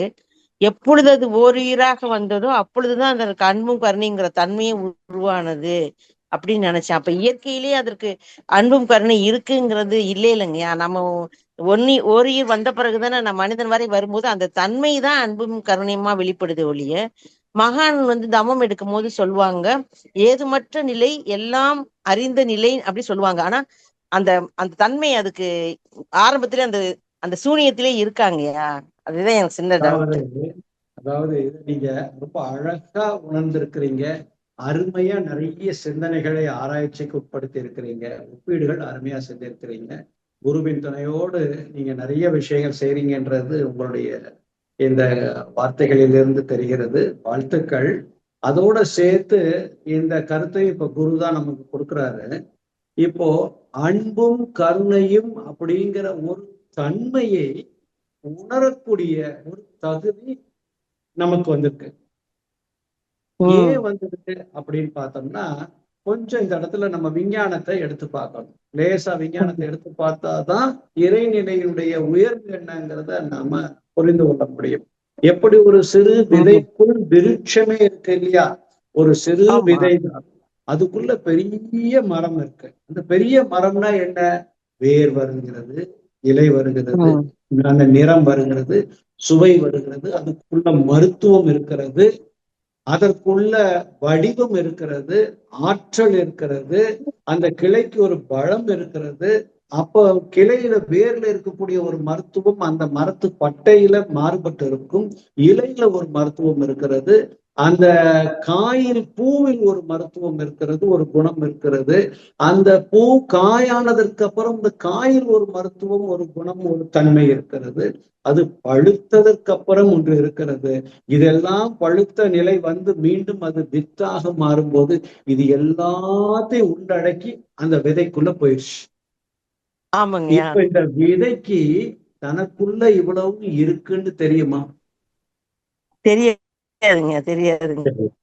அது போல அந்த இறைவன், அந்த வேறு ஆற்றல், அந்த சுத்த வெளி, அந்த காம்பினேஷன், அதுதான் நம்ம பிசிக்ஸ் அண்ட் கெமிஸ்ட்ரின்னு சொன்னோம். அப்ப எலக்ட்ரான், புரோட்டான், நியூட்ரான் இந்த மூன்றும் சேர்ந்த துகள்கள், இந்த ஒவ்வொரு துகள்களுக்குள்ளேயும் இது இருக்கு. இது எந்தெந்த விகிதாச்சாரத்துல எவ்வளவு எவ்வளவு சேருதோ அதற்கு தகுந்தாற் போல அங்கு ஒரு கூட்டமைப்பு ஏற்பட்டு அது ஒரு விண் துகளாக மாறி, பல துகள்கள் ஒன்று சேர்ந்து விண்ணாக மாறி, பல விண்கள் ஒன்று சேர்ந்து காற்றாக மாறி, விண்ணும் காற்றும் ஒன்று சேர்ந்து நெருப்பாக மாறி, இப்படி நெருப்பாக மாறும் போதும் அதுக்குள்ள எல்லா தன்மையும் இருக்குது, காற்றாக இருக்கும் போதும் அதுக்குள்ளேயும் எல்லா தன்மையும் இருக்கிறது. அது ஒரு முதல் நிலை துகள்களாக இருக்கும் போதும் அதுக்குள்ளேயும் இருக்குது. அப்ப ஆதி நிலையாகிய அந்த சுத்த வெளிக்கு என்ன இயல்பான தன்மை அப்படின்னு பார்த்தா ஈர்க்கும் தன்மை, விளக்கும் தன்மை. இது ரெண்டு தானே இருக்கு அங்க இருக்கக்கூடிய அந்த துகள்கள். அப்ப இந்த துகள்கள் விரிவடைய அப்ப அது ஈர்ப்பு நிலை. அப்ப ஈர்த்து வைத்துக் கொள்ளக்கூடிய ஒரு தன்மை, அது இயல்பாக இருக்கிறது. அன்பு அப்படின்னு மனுஷன் தன்னுடைய அறிவுல அதுக்கு பெயர் இருக்கிறான். அப்ப ஈர்த்து வைத்துக் கொள்ளும். அந்த ஈர்த்து வைத்து உள்ளே வைத்துக் கொள்ளாமல் திருப்பி விளக்கும் ஆற்றலும் அதுக்குள்ள. அப்ப அந்த நெருக்கம் கூட கூட திருப்பி அதனுடைய விளக்கம் வரும்போது மீண்டும் துகள்கள் வருகிறது, அதெல்லாம் ஒன்று சேரும். இது அங்க ஒரு ப்ராசஸ் நடக்குது, அதுதான் கருணை. இந்த ப்ராசஸ் தொடர்ந்து நடந்து கொண்டே இருக்கிறதுனால பஞ்ச பூதங்கள் உருவாகி பஞ்ச பௌதிகள் உருவானதுக்கு அப்புறம் இந்த சுத்த வெளி பல கோள்களை உருவாக்கி, அதே சுத்த வெளி இந்த கோள்களுடைய எடையை தாங்கிக் கொண்டும் அதை சுழற்றி கொண்டும் அதை ஒன்றோடு ஒன்று மோதாமல் பார்த்து கொண்டு இருக்கக்கூடிய அந்த தன்மையை, அந்த விளக்கும் ஆற்றலும் ஈர்க்கும் ஆற்றலும் தன்னைத்தானே இயக்கிக் கொண்டே இருக்கக்கூடிய தன்மையைத்தான் அன்பும் கருணையும் என்று பெயரிடும். இது தன்மாற்றத்தினால் ஏற்படுகின்ற விளைவுகள், இது இயல்பு. அப்ப அதுவே உயிரினமாக மாறி 5 அறிவு வரைக்கும், 5 தன்மை வரைக்கும் உயிரினங்கள் உருவத் தோற்றங்கள் ஏற்பட்டது. அப்ப இந்த உருவத் தோற்றங்களுக்கு முன்னாடி பிரபஞ்சத்தில் என்ன தோற்றமாக இருந்தது அப்படின்னு பார்த்தா பேட்டர்ன், ப்ரிசிஷன், ரெகுலாரிட்டி, உருவம், துல்லியம், இயக்க ஒழுங்காக இருந்தது. அப்ப அங்கேயும் அது ஒழுக்கமாக இருந்தது, ஒழுக்க இயக்கம் இருந்தது. அது உயிரினமாக வரும் பொழுது அந்த விண்ணுக்கு உணர்வு நிலை ஏற்பட்டது. அப்ப உணர்வு நிலை தன்மாற்றத்தில் ஒவ்வொரு தன்மையாக உயர்ந்து உணர்வு தன்மை, சுவைத்தன்மை, நுகர்தல் தன்மை, பார்க்கும் தன்மை, கேட்கும் தன்மை, இந்த 5க்கும் 5 புலன்களாக வந்தது. 6வதாக மனம் என்ற நிலையில் தன்னை உயர்த்தி கொண்டு அரூபமாக ஆதியாக ஒண்ணுமே தெரியாம இருந்து கொண்டிருக்கக்கூடிய அந்த அரூப ஆற்றல் நமக்குள் அரூபியாக, அந்தமாக 6வது தன்மையாக இருந்து கொண்டு சிந்திக்கிற ஆற்றலையும் சீரமைக்கக்கூடிய தகுதியையும் ஒவ்வொருவருக்குள்ளேயும் இயல்பா கொடுத்து கொண்டிருக்க. அதனாலதான் அந்த இறைத்தன்மை ஒவ்வொரு மனிதனுக்கும் நன்மையைத்தான் செய்யும், தீமையை செய்யாது. அப்பதான் சொல்றாங்க, மகரிஷி ரொம்ப அழகா சொல்வாரு, அதாவது தீமையும் நன்மையும் தான் தர வருமே, பிறர் தர வர்றதுக்கு இல்ல. நீ உன்னுடைய புலன் மயக்கத்துல நன்மை மயக்கத்துல இருந்தேன்னா அது தீமை. புலன் மயக்கத்தை விட்டுட்டு உன்னுடைய பேரறிவு உள்ளேருந்து உனக்கு உணர்த்துகின்ற அந்த வழியின்படி நீ அந்த இறை தன்மையின்படி செயல்பட்டால் நீ இயல்பாகவே இந்த பிரபஞ்சத்தை எல்லாம் ஆண்டு கொண்டு இருக்கக்கூடிய, எப்படி அந்த வித்துக்கு அத்தனை ஆற்றலும் உள்ளே இருப்பது தெரியாதோ அதே போல ஒவ்வொரு உயிரினங்களுக்குள்ளும் தனக்கு இருக்கக்கூடிய ஆற்றலை தெரியாது. ஆனால் மனித பிறப்புக்கு மட்டுமே தனக்குள் இருக்கக்கூடிய ஆற்றலை புரிந்து கொள்ளக்கூடிய தகுதி கிடைத்தது. அந்த தகுதியை வைத்து பேரறிவே தன்னை இங்கு மனிதனாக மறுமலர்ச்சி பெற்று மீண்டும் தன்னை திருத்திக் கொண்டு இணைவதற்காக வந்த ஒரு பிறப்பு தான். அதான் அறிவியல் முழுமை பேரு. அப்ப மொழி வழக்கில் நாம் அன்பும் கருணையும் என்று அதற்கு பெயரிடுகிறோம் என்பதை தெரிந்ததை உங்களோடு பகிர்ந்து இருக்கிறேன். நீங்க இன்னும் கொஞ்சம் சூப்பருங்க, அருமையான விளக்கங்க ஐயா. எனக்கு நல்ல விளக்கம் கொடுத்திருக்கீங்க, சிறப்பான விளக்கங்கள். என் மூலமாக மக்களுக்கும் இல்ல இணைந்திருக்கவங்களுக்கு தெரிஞ்சிருக்குங்க. வாழ்க வளமுடன். உங்களோட அருள்பணி சிறக்க என்னுடைய மனமார்ந்த வணக்கங்களும் வாழ்த்துக்களும் ஐயா. வாழ்க வளமுடன். நளினி அம்மா, வாழ்க வளமுடன் அம்மா. வாழ்க வளமுடன் அம்மா. சிறப்பான கேள்வி அம்மா. வாழ்க வளமுடன். அனைவர் சார்பாகவும் நல்ல கேள்வி கேட்டீங்க. நன்றி அம்மா. வாழ்க வளமுடன். அடுத்ததாக பத்ரி சபரிஷ் ஐயா அவர்களை அன்போடு அழைக்கின்றோம். வாழ்க வளமுடன் ஐயா. அன்மியூட் பண்ணிட்டு பேசலாங்க ஐயா. அம்மா நன்றி அம்மா. ஐயா வாழ்க வளமுடன் ஐயா. வாழ்க வளமுடன் ஐயா. ரொம்ப சிறப்பா இருந்ததுங்க ஐயா, ரொம்ப நன்றி, பயனுள்ளதா இருந்தது. ஐயா எனக்கு ஒரு கேள்வி. இப்போ இப்ப இருக்கிற வருமானத்திலயும் சரி, அவங்க எம்ப்ளாயிஸ்லாம் ரொம்ப ஐடி ரொம்ப கடுபடியா இருக்காங்க ஐயா. ஏன்னா நிறைய ஆப்ஷன் இருக்கு அவங்களுக்கு. ஆஃப் ஷோர் பண்ணிக்கலாம், ஏஐ வந்துருச்சு, எல்லாத்துக்குமே வந்துருச்சு. ஸோ இப்போ இப்படி இந்த மாதிரி இருக்கும்போது எல்லாமே விலைவாசி ஏறி இருக்குங்க ஐயா. எதை தொட்டாலும் எதுவுமே இல்லை. இது இதை பத்தி இது எப்படிதான் என்னதான் பண்றதுன்னு தெரியல. அதான் கேட்கிறேன் ஐயா, அதை கேட்டேன். இது ஒரு பொருளாதார வல்லுநர்கிட்ட சிந்திச்சு இந்த கேள்வி வந்தால் அதற்கு ஒரு அருமையான பதில் அவங்க கொடுக்கலாம். இருந்தாலும் ஒரு குருவின் நினைவிலிருந்து நாம இந்த சிந்திக்க எடுத்தோம் அப்படின்னா, உலகம் மிக பெரியது, வாய்ப்புகள் நிறைய இருக்கு. நம்முடைய தரத்தை நாம் காலத்திற்கு ஏற்றாற் போல உயர்த்தி கொண்டே போக வேண்டிய கட்டாயம் நமக்குள் இருக்கிறது. அதனால நம்மளுடைய கற்றல் அறிவை வாழ்வின் பொருளாதாரத்திற்கு தகுந்தாற் போல நம்மை மாற்றி அமைத்துக் கொண்டே உயர வேண்டிய கட்டாயம் இப்பொழுது உலகில் இருக்கக்கூடிய அத்தனை மக்களுக்கும் தேவை, அவசியம். அது கல்வியில் உயர வேண்டும், இன்று தொழில்நுட்பத்தில் உயர்த்தி கொள்ள வேண்டும். இப்படி இந்த தொழில்நுட்பமும் இந்த கல்வி அறிவையும் சேர்ந்து அதை தொட்ட ஒரு பொருளாதாரத்தில் நம்மை இணைத்துக் கொள்வதற்கு உண்டான முயற்சியில் ஈடுபட்டு கொண்டே இருக்க வேண்டும். ஆனால் வாழ்க்கை அத்தனை பேருக்கும் வாய்ப்புகளை கொடுக்கும். நாம பயன்படுத்துவதில் தான் அதில் முக்கியமாக இருக்கிறது. நானும் வியாபாரத்தில் இருக்கிறேன், கடுமையான போட்டியை சந்தித்துக் கொண்டிருக்கிறோம். இப்போது நீங்க கேட்ட கேள்வி அப்பப்ப எனக்குள் ஏற்படும். இருந்தாலும் நமக்குள் அந்த கேள்வி எழுவது தவறில்லை. ஆனால் அந்த கேள்வியிலேயே நாம் தொய்ந்து விடாமல் நம் தரத்தை உயர்த்தி கொண்டே போய்தான் ஆக வேண்டும், வேற வழி இல்லை. அதனால தாங்களும் அன்பு கூர்ந்து இந்த ஏஐ டெக்னாலஜியை பயன்படுத்தி நம்மளுடைய அறிவை அதோடு இணைத்து இன்னும் அதற்கு தகுந்தாற் போல நம்முடைய தரத்தை உயர்த்தி நம்முடைய பொருளாதாரத்தையும் வாழ்வியலையும் சீரமைத்துக் கொள்வதற்கு உண்டான முயற்சியில் ஈடுபடுவோம். அதற்கு அடிப்படையாக தேவையான சிந்தனை நம்முடைய ஆன்மீக வாழ்க்கை வாழ்வது. நம்முடைய ஆன்மீகம்தான் நம்முடைய பொருளாதாரத்தை வளர்ப்பதற்கும் வழிவகுத்து கொடுக்கக்கூடிய ஒரு வேதாத்திரியம்தான் இந்த ஆன்மீகம்.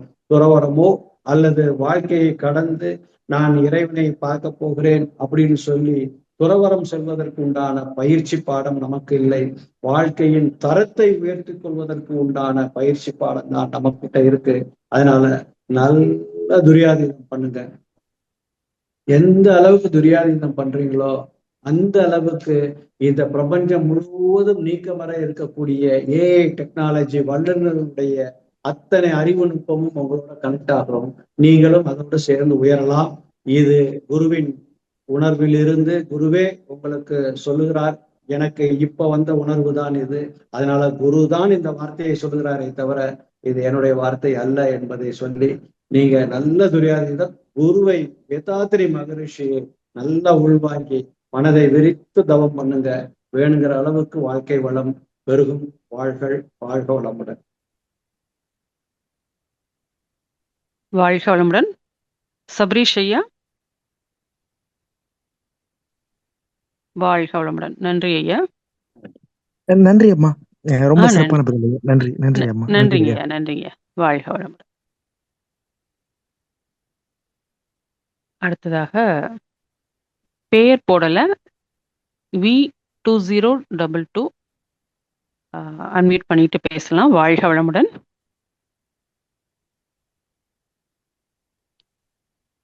உங்களுக்கு அன்மியூட் கொடுத்தாச்சு, பேசலாமா? வாழ்க வளமுடன்மா.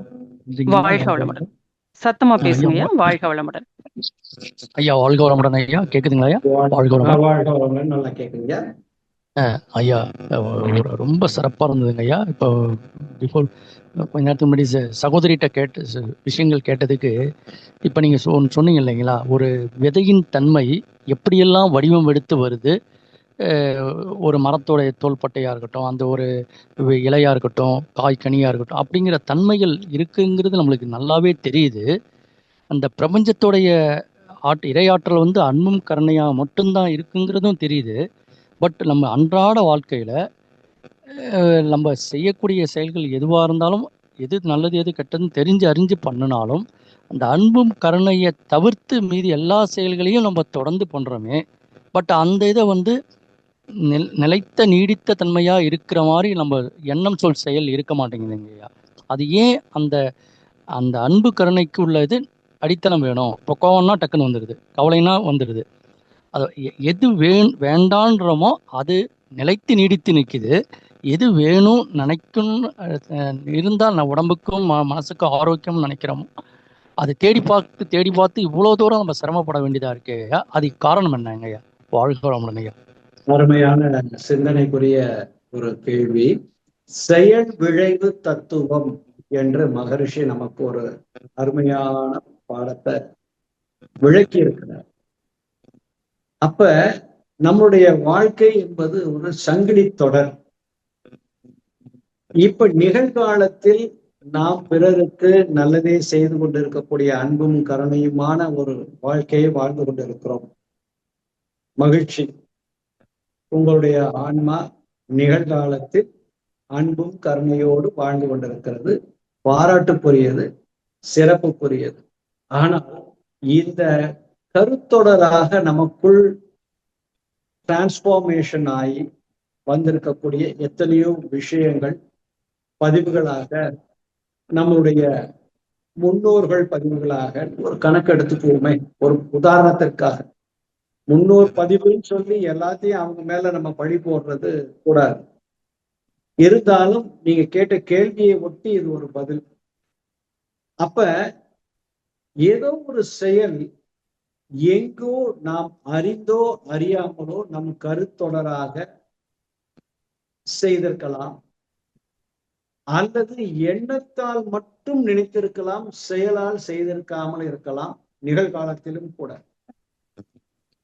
எண்ணத்தில் ஒரு தேவையற்ற எண்ணம், பிறருக்கு துன்பம் தரக்கூடிய ஒரு எண்ணம், அல்லது பிறரை தவறாக நினைக்கக்கூடிய ஒரு எண்ணம் நம் மனதில் ஏற்பட்டிருக்கலாம். ஆனா அதை நம்ம சொல்லாகவோ செயலாகவோ மாற்றிருக்க மாட்டோம். அப்ப அது செயல் விளைவாக மாறி இருக்கிறதுக்கு வாய்ப்பு இல்லை. இருந்தாலும் மகரிஷி ஒரு படி மேல போய் நமக்கு என்ன சொல்றாரு? துன்பம் தருவோர், அதாவது எண்ணத்திற்கோ கருத்திற்கோ மாறுபட்டோ எவரேனும் இருந்தால் அவர்களும் மனம் திருந்தி நல்வாழ்வு பெற கருணையோடு வாழ்த்த வேண்டும் சொல்றாரு இல்லையா? அது போல நம்மளுடைய எண்ணத்தால் கூட பிறரை கோப உணர்வோடோ அல்லது வெறுப்பு உணர்வோடோ அல்லது ஒரு உயர்வு தாழ்வு உணர்வோடோ அல்லது வஞ்ச உணர்வோடோ எண்ணத்தால் நமக்குள் எழுந்தால் கூட அது மறைமுகமாக இந்த காந்தம், இந்த ஜீவகாந்தம், இந்த வான்காந்தத்தோட தொடர்புல இருக்கிறதுனால எண்ணத்திற்கு வலிமை அவ்வளவு உண்டு. அது நம்ம சொல்லாகவோ செயலாகவோ செய்திருக்க மாட்டோம். அதை நம்ம நல்லா ஞாபகத்துல வச்சுக்கணும். ஏன்னா கண்டிப்பா செய்ய மாட்டோம். பிறர் நம்ம தெரிந்து, ஆனா நமக்குள்ள ஒரு வெறுப்புலேயோ அல்லது ஒரு கவலையிலேயோ ஒரு சலிப்புலேயோ ஒரு கோபம், ஏதோ ஒரு சங்கடம், அவங்கள தப்பா நினைச்சிருந்தா கூட அந்த வருத்த அலை மோதுதல், சிதறுதல், ஊடுருவல், ஊடாடுதல், பிரதிபலித்தல் என்ற தன்மைக்குள், ஏன்னா அது எழுச்சி ஆயிருச்சு, உள்ளே இருந்து எழுச்சி. அதனாலதான் சினம் தவிர்த்தல் அப்படிங்கிற வார்த்தையை சொல்றாரு மகர்ஷி. எங்கே இருந்து தவிர்த்தல்னா வெளியே கோபப்படுறதை தவிர்க்க சொல்றதை காட்டிலும் எண்ணம் உள்ளே இருந்து எழுச்சி ஆகும் பொழுதே சின எண்ணத்தை தவிர்க்க வேண்டும்ங்கிறார். நம்ம அப்படி புரிஞ்சுக்கணும். அப்படி புரிஞ்சுக்கிட்டோம்னா இந்த நமக்கு வரக்கூடிய அப்பப்போ வரக்கூடிய கவலையோ அல்லது துன்பமோ வராம இருக்கும் நிகழ்காலத்துல. அதையும் மீறி நமக்கு ஏதோ ஒரு துன்பம் வருகிறது என்றால் நிகழ்காலத்தில் நாம இந்த உயர்ந்த சிந்தனையோடு, உயர்ந்த எண்ணங்களோடு, உயர்ந்த சொல்லோடு, உயர்ந்த செயலோடு நாம் வாழ்க்கை நடந்து கொண்டிருக்கக்கூடும். அந்த நிலையிலும் நமக்கு ஒரு துன்பம் வருகிறது என்றால், அன்பு கிடைக்க பெறவில்லை என்றால், அது ஏதோ ஒரு காரணத்திற்காக இறைநிலை நமக்கு வர வேண்டிய பெரிய துன்பத்தை சிறிதாக கொடுத்து நமக்கு அதை கழித்து விட்டது என்று நாம் யூகம் செய்ய வேண்டும். அதனாலதான் இன்னா செய்தாரை ஒருத்தல் அவர் நான் நன்னயம் செய்துவிடல் வள்ளுவமும் சொல்லுவிடல். மகரிஷியும் என்ன சொல்றாரு? துன்பம் தருவோர் அல்லது நம் எண்ணத்திற்கு இடையாளாக அல்லது இடையூறு தருவோர்கள் யாராக இருந்தார் அப்படின்னு சொல்றாரு. அப்ப நமக்கு ஒருத்தர் துன்பம் கொடுக்கிறார் அப்படின்னா அவர் விரும்பி கொடுத்திருக்கிற மாட்டாரு. ஆனா அவருடைய இயல்பான செயல் நமக்கு ஒரு துன்பத்தை தரலாம். அது ஏதோ ஒரு காரணத்திற்காக இந்த பிரபஞ்சம் ஏதோ ஒரு எண்ணத்தை, நம்முடைய எண்ணத்தையோ அல்லது நமக்கு வழிவந்த எண்ணத்தையோ அவர் மூலமாக பிரதிபலித்து நமக்கு அந்த பாவத்தை கழிப்பதற்கு ஒரு வாய்ப்பை அவர் மூலமாக தந்திருக்கிறதுனால அந்த துன்பம் கொடுத்தவராக இருந்தாலும் சரி, அந்த துன்பத்துக்கு உரியவராக இருந்தாலும் சரி, அவர்களை நினைத்து வருத்தாமல், அவர்களை வெறுக்காமல் மீண்டும் அவர்களை வாழ்த்தி பழகுதல் சிறப்பு. அடுத்தது, தினமும் நன்றி கூறி இரவு படுக்க செல்வது மிகவும் சிறப்பு.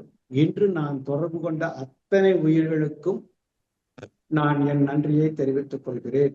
தெரிந்தோ தெரியாமலோ நான் யாருக்கும் துன்பம் செய்திருந்தால் மானசீகமாக மன்னிப்பை வேண்டுகிறேன்.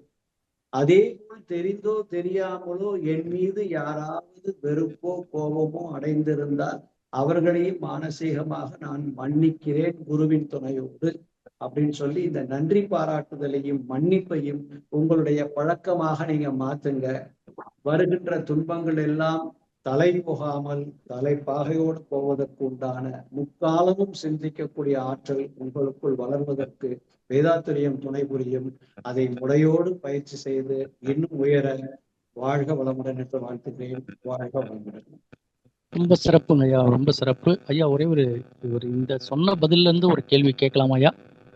அதாவதுங்க ஐயா, வள்ளலார் சொன்ன மாதிரி தனித்திரு பசித்திரு விழித்திருன்னு சொல்றாரு. நம்ம தனிமையில இருக்கிறப்ப தனிப்பட்ட முறைகளை செய்யறப்ப நம்மளுக்கு மனசும் உடம்பு எல்லாமே சாந்தமா ஆரோக்கியமா இருக்குது. குடும்ப உறுப்பினர்களா இருக்கட்டும், அவர்களோட சேர்ந்துதான் நம்ம வாழ வேண்டியதா இருக்கு. சமூகத்துல ஒரு வேலை செய்யற இடத்துலையும் சமூகத்தோட சார்ந்துதான் வேலை செய்ய வேண்டியதா இருக்கு. மற்றவர்களுடைய செயல், எண்ணம் சொல் செயல் நமக்கு துன்பமா இருக்கிறதுங்கிறது தெரிந்தாலும் நம்ம என்ன பண்ணோம், நீங்கள் சொல்கிற மாதிரி மறப்போம் மன்னிப்போம் அப்படிங்கிற மனநிலையை கொண்டு வந்தாலும் ஏதோ ஒரு சூழல் நம்மளை வந்து நீங்கள் வந்து இப்போ அவங்க வந்து நம்மளுடைய கர்மாவை கழிக்கிறாங்க அப்படிங்கிற மாதிரி எடுத்துக்கொண்டாலும் அந்த சூழல் அந்த ஒரு இது வந்து சூழ்நிலையே அட்மாஸ்பியர் மாற்றிடுது இல்லைங்கய்யா. அப்போ அது வந்து அந்த எண்ணங்கள் ஒரு சனமாவது நம்ம மனநிலை மாறிடுது அவங்களுடைய சூழலுக்கு. அதுக்காக நம்ம ஏதோ ஒரு நிகழ்ச்சி நடந்துடுது அப்படிங்கிறப்ப மேலும் கர்மா சேர்ற மாதிரி தானங்க ஆகுது. அப்ப அதை தவிர்ப்பது எப்படிங்கய்யா? சரி, அது வந்து மேலும் கர்மா சேருதுன்னு நீங்க தயவு செய்து நினைக்க வேண்டாம். அந்த உணர்வு உங்களுக்குள்ள வந்து அதை இருப்பாக மாத்தினீங்கன்னா தான் அது கர்மாவா அதனுடைய தேவையற்ற பதிவாக மாறும். அந்த உணர்வு நெருப்பு என்றால் சுடத்தான் செய்யும். ஈசனே தானாக உணர்ந்த போதும் பசிக்கு மருந்து உணவுதான். அது போல நீங்க எவ்வளவுதான் உயிர் உணர்ந்தவங்களா இருந்தாலும் உங்க உடல்ல உயிர் ஓடிக்கொண்டு இருக்கும்போது நெருப்பு பட்டா சுடும். நம்ம பெரிய ஞானிகள் அந்த அளவுக்கு நம்ம ஒண்ணு வாழ்க்கை நம்ம அந்த அளவுக்கு வேதாத்திரி மகரிஷியாகவும் அல்லது ரமண மகரிஷியாகவும் பெரிய அளவுக்கு நம்மளால போக முடியாது. இருந்தாலும் நம்மளுடைய எண்ணத்தால நம்ம அந்த நிலைக்குள்ள உயரலாம். அதனால இருப்பாக அந்த எண்ணங்களை கொண்டு வராதீங்க. ஒன்று. இன்னொன்னு, தனித்திரு பசித்திரு அப்படின்னு சொல்றதை காட்டிலும் பசித்திரு தனித்திரு விழித்திரு பதவி அப்படின்னு சொல்லுவாங்க. பசித்திருத்தல் அப்படின்றது என்ன அப்படின்னா, அந்த நம்மளுடைய இறை உணர்வு எப்பவுமே அது அப்படியே எண்ணத்துல இருந்து கொண்டே இருக்க வேண்டும். பசித்திரு, அந்த உயிர் வந்து இறையை நோக்கிய உணர்வோடு இருக்க வேண்டும். பசித்திரு அப்படின்னா அந்த உணர்வு எழுச்சி. அப்ப தனித்திரு அப்படிங்கிறது என்ன அப்படின்னா, ஒரு ஒரு ஒரு நல்லது செய்யணும், நிறைய ஒரு ஊருக்கே நல்லது செய்யணும் அப்படின்னா ஒரு குழுவாக செய்யலாம். ஆனா ஒரு ஆன்மாவுக்கு நீங்க நல்லது செய்யணும்னா அது நீங்க தனியாக தவம் செய்யணும். அப்ப இறைவனை உணர வேண்டும் என்றால் பசித்திருக்கணும். அந்த வேட்கை நமக்குள் இருக்க வேண்டும். பசித்திருத்தல். தனித்திருத்தல் அப்படின்னா அந்த சிந்தனையில் உயர்வு இருக்க வேண்டும். விழித்திருத்தல் அப்படின்னா இறைநிலையோடு எண்ணத்தை கலக்க விட்டு ஏற்படும் போர் உணர்விலே எண்ணத்திலே விழிப்பாய் நிற்க அப்படின்னு மகரிஷி சொல்றாரு. அப்ப இறைநிலையோடு நாம கலக்கும் போது அந்த மயக்க நிலைக்கு போகாமல் விழிப்பு நிலையில் இருக்க வேண்டும். அதான் பசித்திரு தனித்திரு விழித்திரு அப்படின்னு வள்ளலார் சொன்ன ஒரு கருத்தாக இருக்க வேண்டும். இருந்தால் வாழ்க்கையில் நமக்கு அப்பப்ப சில துன்பங்கள் வரும். இன்பத்தையும் துன்பத்தையும் ஒரே நிலையில். அப்ப இந்த இடத்துல எங்கேயோ ஒரு இடத்துல நீங்க உங்களுக்குள்ள கேட்டு பாருங்க, இன்பம் வரும்போது ரொம்ப மகிழ்ச்சி அடைகிறீங்களான்னு பாருங்க. அப்படி அதிகமா இன்பத்துல மகிழ்ச்சி அடைந்தீங்கன்னா சிறு துன்பம் வரும்போது அது உங்களுக்கு ஒரு பாரமா தெரியும். அப்ப எங்க நீங்க சரி பண்ணணும்னு இந்த இந்த இதை வச்சு நீங்க உங்களுக்குள்ள சரி செய்து பாருங்க. ஆட்டோமேட்டிக்கா வரக்கூடிய துன்பங்கள் எல்லாம் உங்களுக்கு சரியா போகும். அது துன்பம் இல்லை, சரிப்பா அவங்களுக்கு தெரிஞ்சது அவ்வளவுதான், அவங்க புரிஞ்சுக்கிட்டது அவ்வளவுதான். ஏன்னா அவங்க இந்த நிலைக்குள்ள உயரல, அதனால அவங்க தெரியாம செஞ்சுட்டாங்க அப்படின்னு உங்களுக்கு அது பாரமாக இருக்காது. சோ இன்பத்தை நாம் அதிகமாக என்ஜாய் பண்றோம், அப்படி உணர்கிறோம், மகிழ்ச்சி அடைகிறோம். சிறு சிறு முள் குத்தும் போது கூட வலிக்கும். அதனால அந்த நிலை உங்களுக்கு அதிகமாக இருந்தால் அதை கொஞ்சம் குறைச்சிக்கிறதுக்கு ட்ரை பண்ணுங்க, இது சரியா போகும். ஆனா இது வரக்கூடாதுன்னு எதிர்பார்க்காதீங்க, வரதான் செய்யும். இன்பமும் துன்பமும் வாழ்க்கையின் மேடு பள்ளம் போல வரதான் செய்யும். அது இருந்தாதான் வாழ்க்கை. அப்ப இரண்டு துடுப்பு இருக்கணும். இன்பம் ஒரு துடுப்பு, துன்பம் ஒரு துடுப்பு, ரெண்டும் சேர்ந்தாதான் வாழ்க்கை முன்னாடி போகும். மொத்தத்துக்கே இன்பமா இருந்தாலும் நல்லா இருக்காது, மொத்தத்துக்கே துன்பமா இருக்காங்க. அப்ப இன்பத்தையும் துன்பத்தையும் பிரித்து பார்ப்பது நாம் தானே தவிர அங்க நிகழ்வு ஒன்றுதான். உங்களுக்கு பசிச்சு சாப்பாடு சாப்பிட்டீங்கன்னா அது மகிழ்ச்சி. உங்களுக்கு பசியே இல்லை, ஒருத்தன் வந்து சாப்பாடு கொடுக்குறாங்க, நீங்க சாப்பிட்டே ஆகணுங்கிறாங்க, நிகழ்ச்சி ரெண்டும் ஒன்றுதான். ஆனா உங்களுக்கு அது அந்த நேரத்துல துன்பமாக இருக்கு. அப்ப காரணம் உங்களுக்கு அந்நேரத்துல உணவு தேவையில்லை. அப்ப நிகழ்ச்சி ஒன்றுதான். பிரித்து பார்க்கிறது தான் நம்மளுடைய நிலையாக இருக்கிறது. அந்த நிலையில் சிறிய மாற்றம் பண்ணுங்க, நீங்க அருமையா உங்களுடைய உயர்வு, நல்ல உயர்வு, குருவின் வாழ்க வளமுடன். வாழ்க வளமுடன் ஐயா, மிக்க நன்றிங்க, மிக சிறப்புங்க ஐயா. நெய்வேலியிலிருந்து லக்ஷ்மணன் காந்திங்க ஐயா. வாழ்க வளமுடன் அம்மா. நன்றிங்கம்மா. வாழ்க வளமுடன்மா. வாழ்க வளமுடன் ஐயா. நன்றி ஐயா. வாழ்க வளமுடன். வாழ்க வளமுடன். ஐயா, அனைத்து அன்பர்களுக்கும் கேள்வி நிறைவு செஞ்சாச்சுங்க ஐயா. இதோடு நிறைவு செஞ்சுக்கலாங்க ஐயா நிகழ்ச்சியை. வாழ்க வளமுடன். இந்த வாய்ப்பை கொடுத்த ஆழியார் அறிவு திருக்கோயிலுக்கும் ஸ்மார்ட்டுக்கும் நளினி ஓம் பிரகாஷ் பேராசிரியர் அவர்களுக்கும் இணைந்த அத்தனை அன்பர்களுக்கும் குருவின் நினைவில் இருந்து வாழ்க வளமுடன் வாழ்த்தி மகிழ்ந்து நிறைவு செய்கிறேன். வாழ்க வளமுடன் அம்மா. நன்றி அம்மா. நன்றி. நம் கடமை அறவாழ்வின் நாட்டத்தே